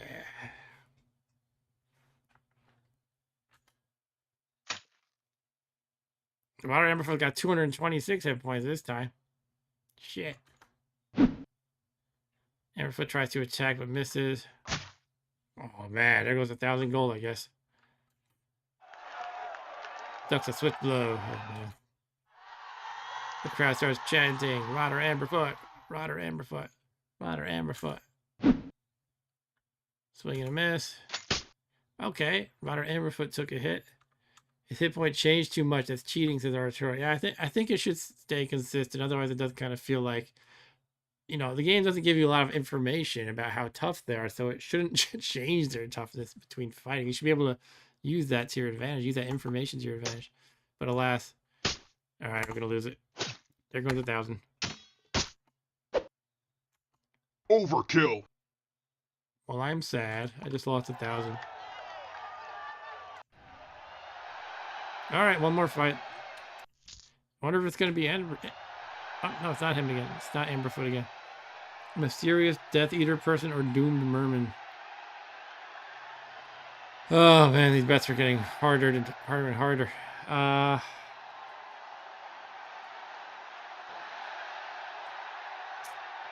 think I want to go with number 1. I don't know though. Mysterious a plus or a negative or neither. Doomed seems like it's a negative. I'll go with 1. Eric says 1. All right. I'm gonna go with another 1,000. I wish I could bet large amounts, but there's been no no doubter yet, you know. That might be how the game progresses. I knew that at some point you can find like bets that are, you know, a lot of bets that are kind of ambiguous, but I wasn't sure if that was on a different difficulty level or as you progressed in the game. Okay, so far no one's hitting, but you can see that neither of them has very high hit points, but the Death Eater has more. So that's a good sign. And the Doom Merman just took 10 hit points, but that's from an arrow shot from the crowd. So it wasn't even from the Death Eater. Crowd cheer for Doomed Merman after shooting him. Doomed Merman takes a hit. Okay, we bet on the right horse that time. Good. All right, so we weren't able to make a killing because we weren't really sure of any of the battles. But overall, we made a small amount of money. Grand Champion, how's he doing? Can't really. I could have him executed arbitrarily. Nah. Alright, that's the arena for the year. You know what the stream is starting to shape up to be like? I do maybe 2 years per stream. I think after this year I'll probably have to call it a stream. It's kind of funny, it takes a long time if you really try to like read over everything. I guess I could go faster, but I feel like in a sense you, the viewers, might not be able to follow if I'm just like, blip, blip, blip, blip, blip, and the screens are like scrolling by quickly. Eric says, you're the king. You should be able to fix the games in your favor. Yeah, why not? I could tell one of them to take a fall, right? Look at my throne room. It's got 53 visitors waiting. Oh my goodness. So I have 13K gold in hand. In the bank, I have nothing. Just wanted to make sure I had that right. Okay. I'm gonna deposit some of it just in case something makes me lose the money. 7,000 can go in the bank. Alright, let's check out the throne room.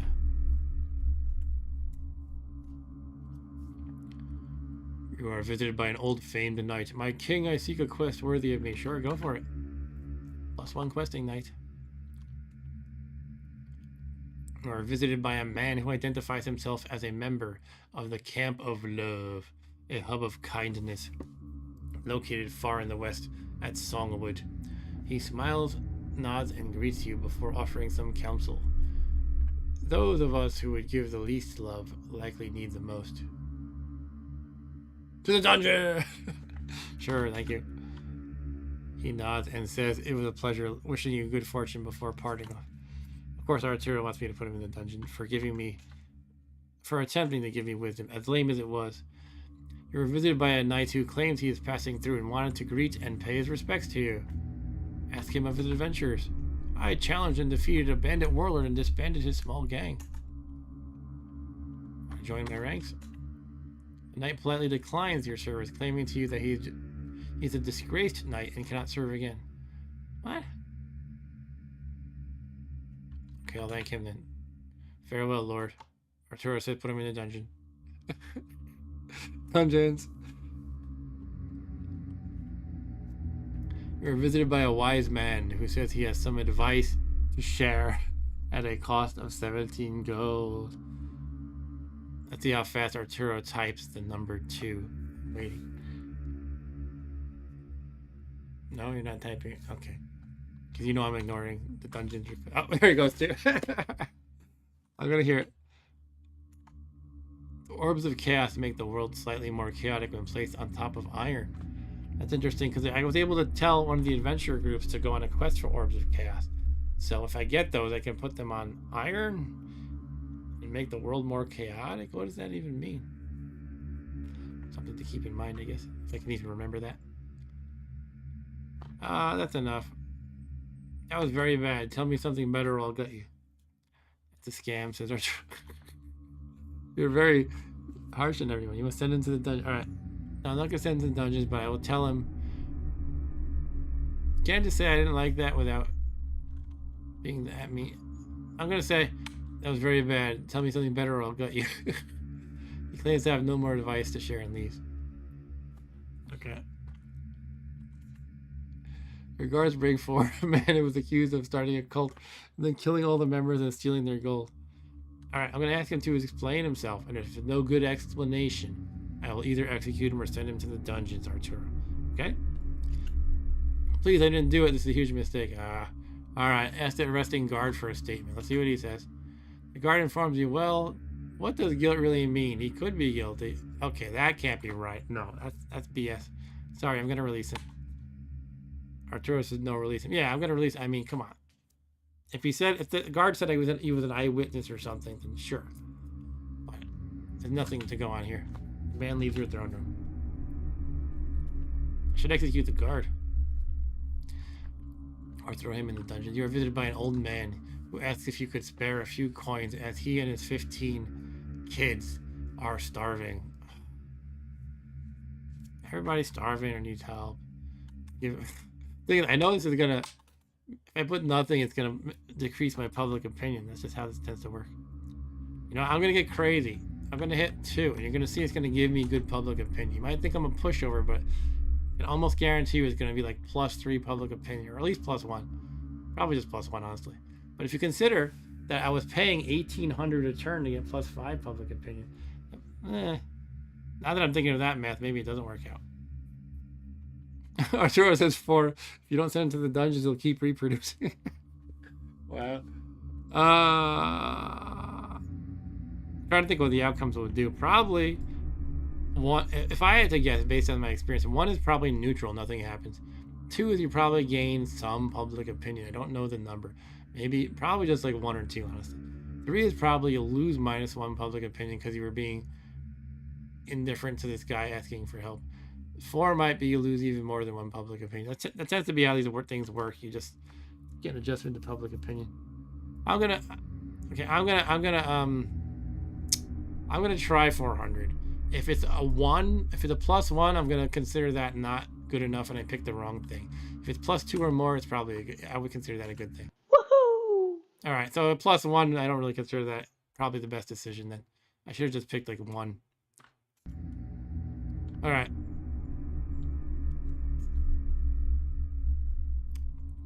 We're visited by a traveling jester who says, "Hello, if you could spare a moment, I've come to tell you a joke." Yeah, sure. How did the goblin get a job as a chef? He had a great recipe for goblin stew. That joke was terrible. The traveling jester nods and leaves. Eric says, "Shame you can't send him to the back of the line." We're visited by a guard who says he needs some gold to repair a small makeshift watchtower his unit has been using to protect the woodlands. Refuse to help. I don't know. Okay, I'm getting sick of these people. And I'm gonna go do something useful. Let's do diplomacy, maybe.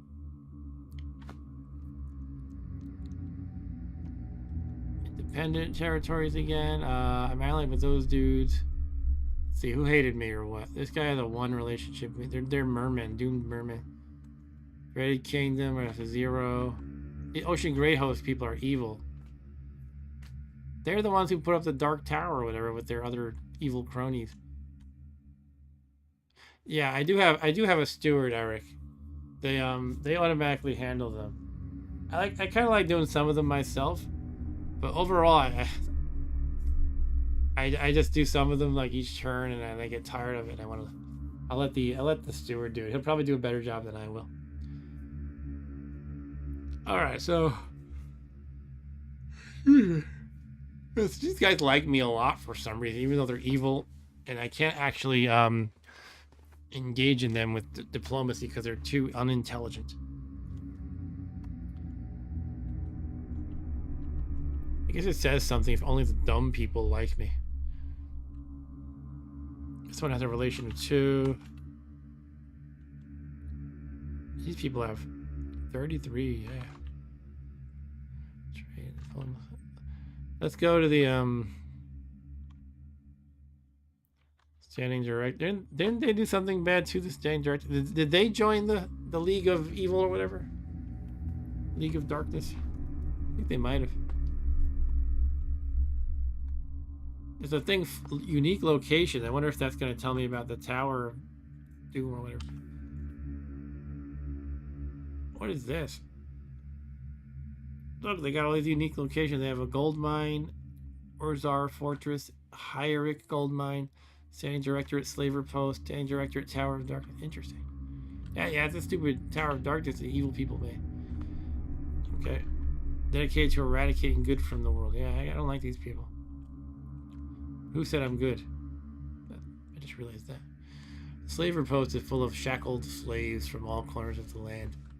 They all look depressed and sick. The slavers are cruel here. Gold mine. It's a deep mine and a great source of wealth for the standing director, and is well guarded. Orzar Fortress. A small fortress of Death Eater people belonging to a standing directorate and provides them with several more Death Eater warrior persons per year. Dumble True gold mine. The Dumble True gold mine is a. Sorry, somebody's messaging me.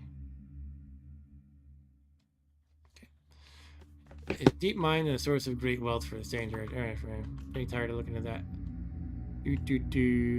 So those guys are jerks. Can I make diplomacy with non-independent territories?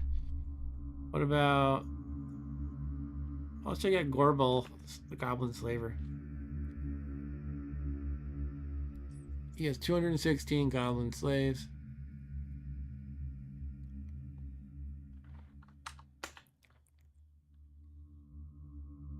Special ability Efficient. Max Goblin storage is 10 times higher.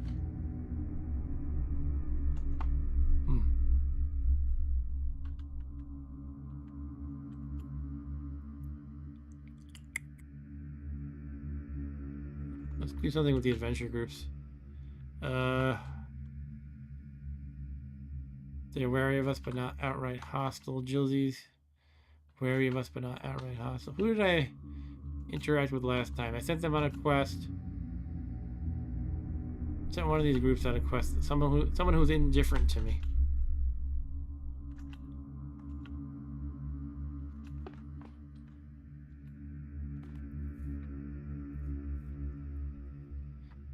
What about these people? They want to do something for me?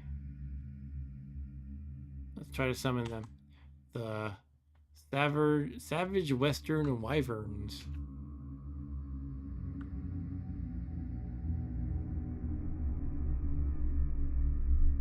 I'll do the small gift one. See if that works. +5 chance due to your gift. They refuse to meet you when the gold is kept. Oh!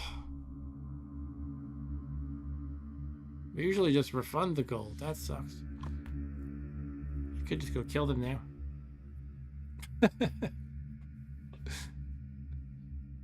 What do you think? I could try again with emissaries and not be violent.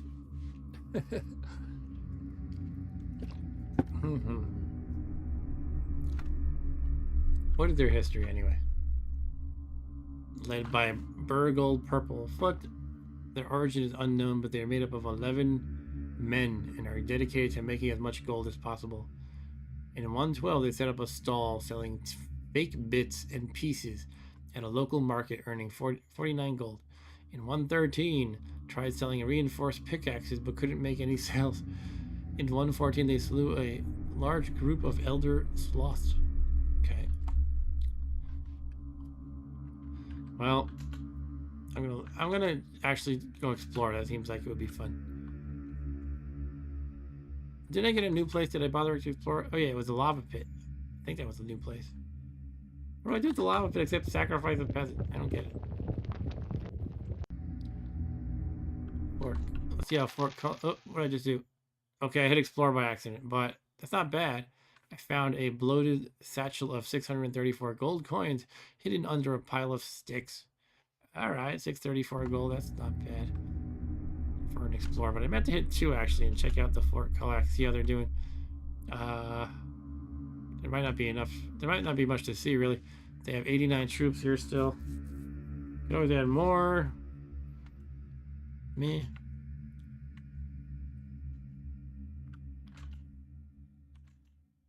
Slavers for any more slave soldiers because I'm that evil now. I'm just kind of trying to be economic. Bob is playing Swords and Soldiers, I see. That's the game with the the Aztecs fighting the Chinese, fighting the Vikings.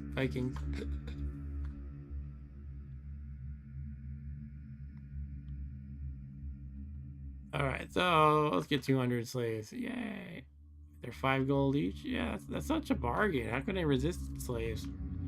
This is how evil people act. I got all 324 slave soldiers. Enter the slavers' fort, Great Hall. Speak to a slave master. What is your name? My name is not common knowledge, nor shall it be. What is your quest? No, tell me about this place. This is the slavers' fort, the most ancient surviving home of the art of slavery. How long have you ruled? A long time, but not nearly long enough. What do you do here? I maintain order. Slavers can be trouble, egotistical, narcissistic, and violent. There have been wars in the past, but not now. Now we have order. Just as the slaves are beneath slavers, they are beneath us, beneath me. Get I hire them, offer to buy the slavery operation. Tell them to close the fort down. No. Watch a slave brawl. Nah. Ask about the garrison here. We have 1,150 slaves. 0 slave soldiers. I bought all that. I wonder if the regular slaves are they basically like the equivalent of peasants? I'm gonna buy some real peasants though.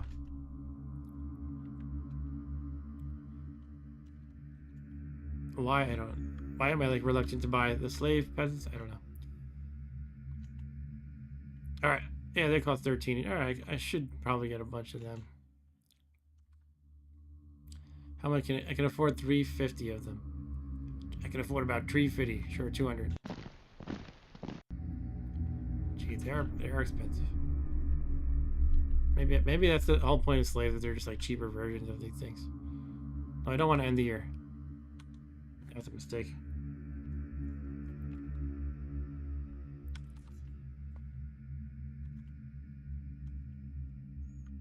Buy slaves, buy slaves. Give me 300, please. Okay. Now, let's explore some more. North, south, east, or west. Let's try west. Oops.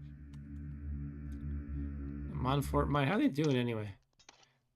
You're currently taking tribute. You have 1058 gold. Speak to a random miner. So much ore today, I feel lucky. My grandfather was a miner. My father was a miner, and now my son will join me. A proud moment. I'd wager I could hit harder with his pickaxe than a knight with his sword, you know. Would you like to challenge a knight? Okay, I'm going to explore here. You spot a local carrying a small bundle of gold. He grins and says, "Keep going till you pass the watchtower. Look for the gift tree." Give me all that gold? There's a tax on that. Give me half or ignore him. Wait, I want to keep going till I pass the watchtower. I don't have to. Why are they giving me like opportunities to rob him? Come on. Can I just go to where he's saying?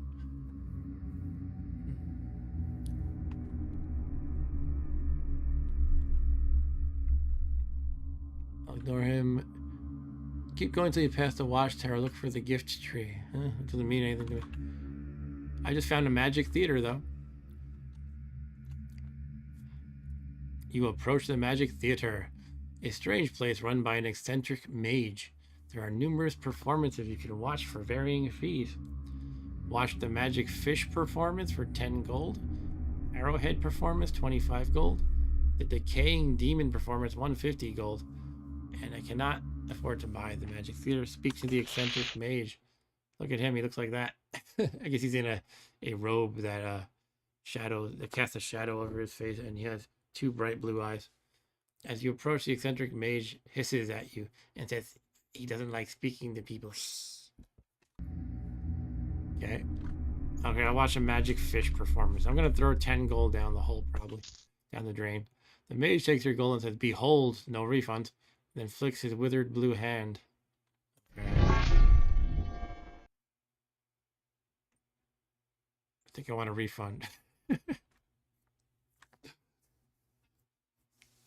Wow, you're amazing, mage. The visage of a fish flies across the room and fades out. It was magical, but still you feel underwhelmed.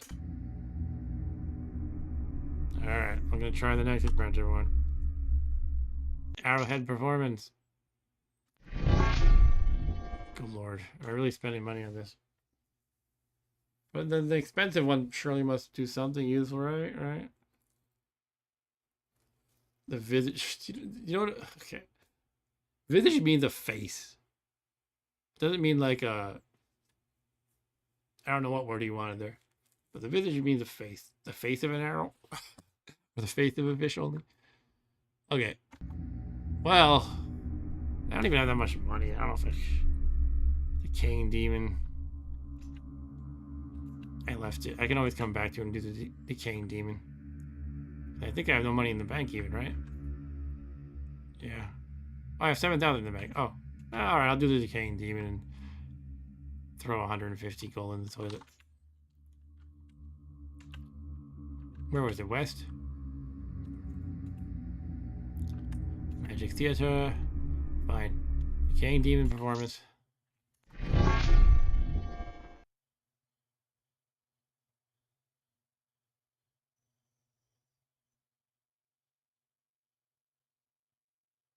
The visage of it. This one should be a visage. That makes sense. The visage of a big red demonic face rots away in front of your eyes. This visage unsettles you. Come on. Can I attack him?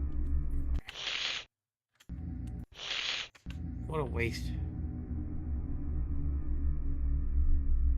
Okay. Alright, did all my explorations, essentially. Eastern Trade Post, yeah, nothing to do there, really. Button.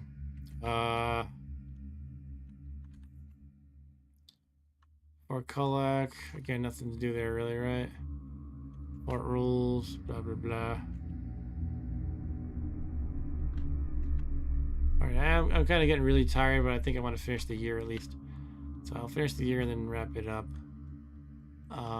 What can I do, though? Do I need to buy more troops? Hire a mercenary company to attack somebody, maybe? What can I actually afford? Who do I want to attack? I guess the bandits, just because that's what I do. But now we have some evil dark League of Darkness that we have to worry about. So I wonder if I want to attack them as well. This is currently available for hire. However, they charge a 1310 gold per fee for invasions to cover the risk involved. Yeah.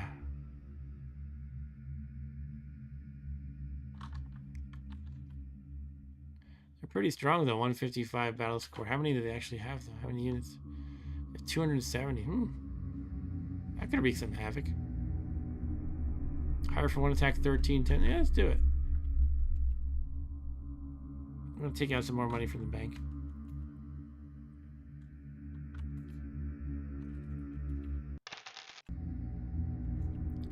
Okay, let's go to the mercenary companies. Violet Bannered Mercenary Company. That's what we were at, right? Sure. Tacitus the Battle Crier is their leader. Alright, let's do this. Attack for one. Air for one attack. And I'm thinking either the Bandit Horde again, or maybe Ocean Great Host, because they're the ones, or the Standing Director. They're part of the League of Darkness, right? Who else is in that? I don't remember who else. It's those two guys, though. So a part of me says we should just focus on the Bandit Horde because I like to beat them up. It would be cool if I could sort of annihilate them.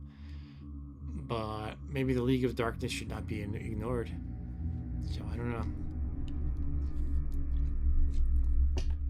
These people actually like me, which again, it sounds weird, but it's like, although I can't engage in diplomacy with them, the fact that we somehow have a good relation, maybe if I just leave them alone, they won't be likely to attack me. They would attack other people, which could actually work in my favor. So maybe I should leave them alone. That said, I don't know if I want to let a League of Darkness fester, whose mission is to eliminate good. But that said, am I even good? I have slaves. I don't know. Any thoughts? Or I'll just go after the Bandit Horde, I guess, maybe by default. Maybe I'll attack the Standing Director. That could be fun. They're not my allies, and they're part of the League of Darkness, right? I don't know if the game would make them hate me too, because they're allied now or whatever. Yeah, maybe I'll try it, the Standing Director. Okay, Violet Bannered Mercenary Company are all ready for the attack with 270 Violet Bannered War Master ready to die for you. From their ranks, their leader, Tacitus the Battle Crier, approaches and says, how do you want us to do this? Invade will cost 1310 extra if successful. Interesting.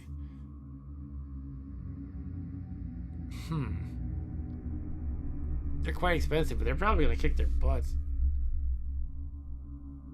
Alright, let's try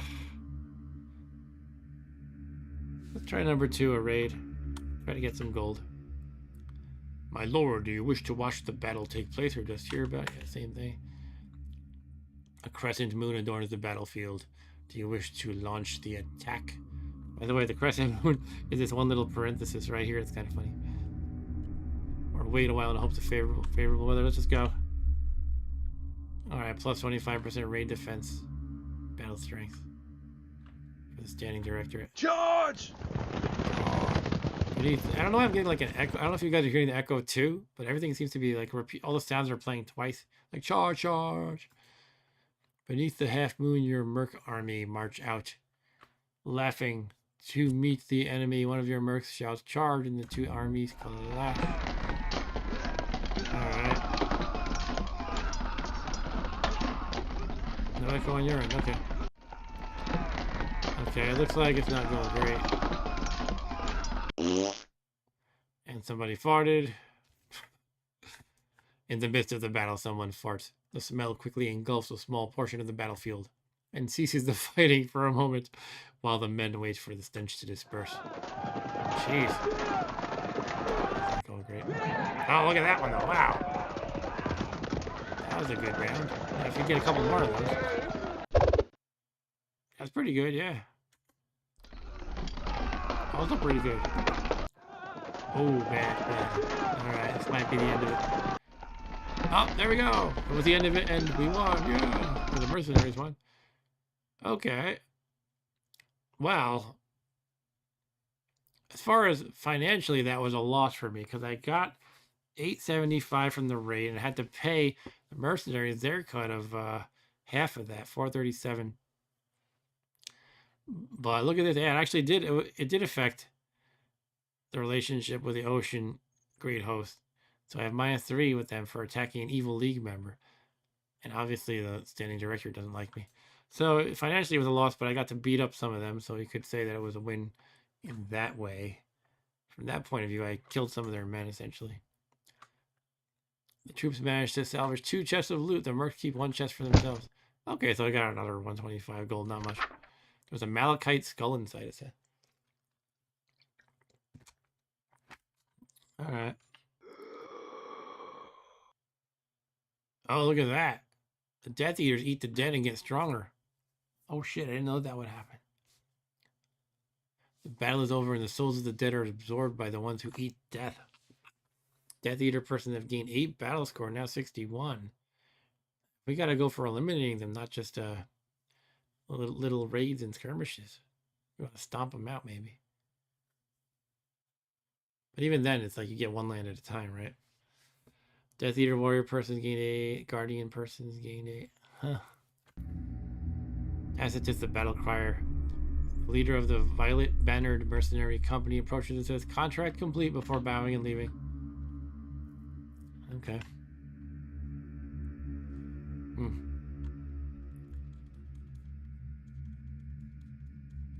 What to do now?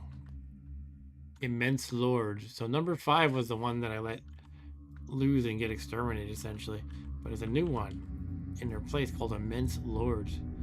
Cost 4. They're pretty expensive. Not as expensive as the Fierce Razors, though. Let's check them out. They have 137 Immense Dagger Militias. Okay. Charge 1607 gold fee per invasion. Let's assess them. 179 per unit is good. What do the other guys have just now? They didn't seem to do that well as they hoped. They have 155 per unit, so a little weaker. What about Yonder Hounds? Oh yeah, they refuse to do business with me because of slaves. Goblin slaves.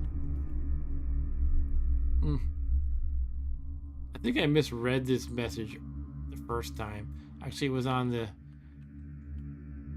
Violet Banner Mercenary Company. I thought it was saying they're unavailable for hire. It's saying they're available for hire.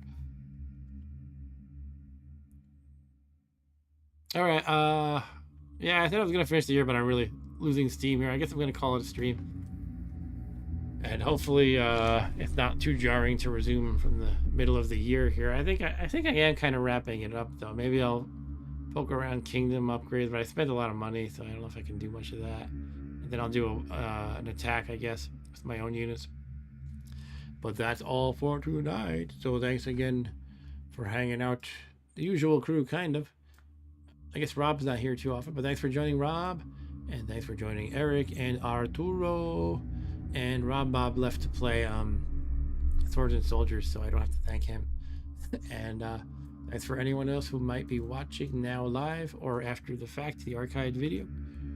And yeah, probably next stream won't be till next Thursday on another Old Goat stream. What will I play next time on the Old Goat stream? I really don't know. Oh yeah, I do know. I was playing Activision games for Atari 8-bit last week, and I thought maybe next week I could play Activision games for Commodore 64 because they have a lot of crazy cool games that are kind of Commodore exclusives, I think, or at least not on Atari. So that'd be fun to check out. But that's all for tonight, folks. So see you next time. Take care.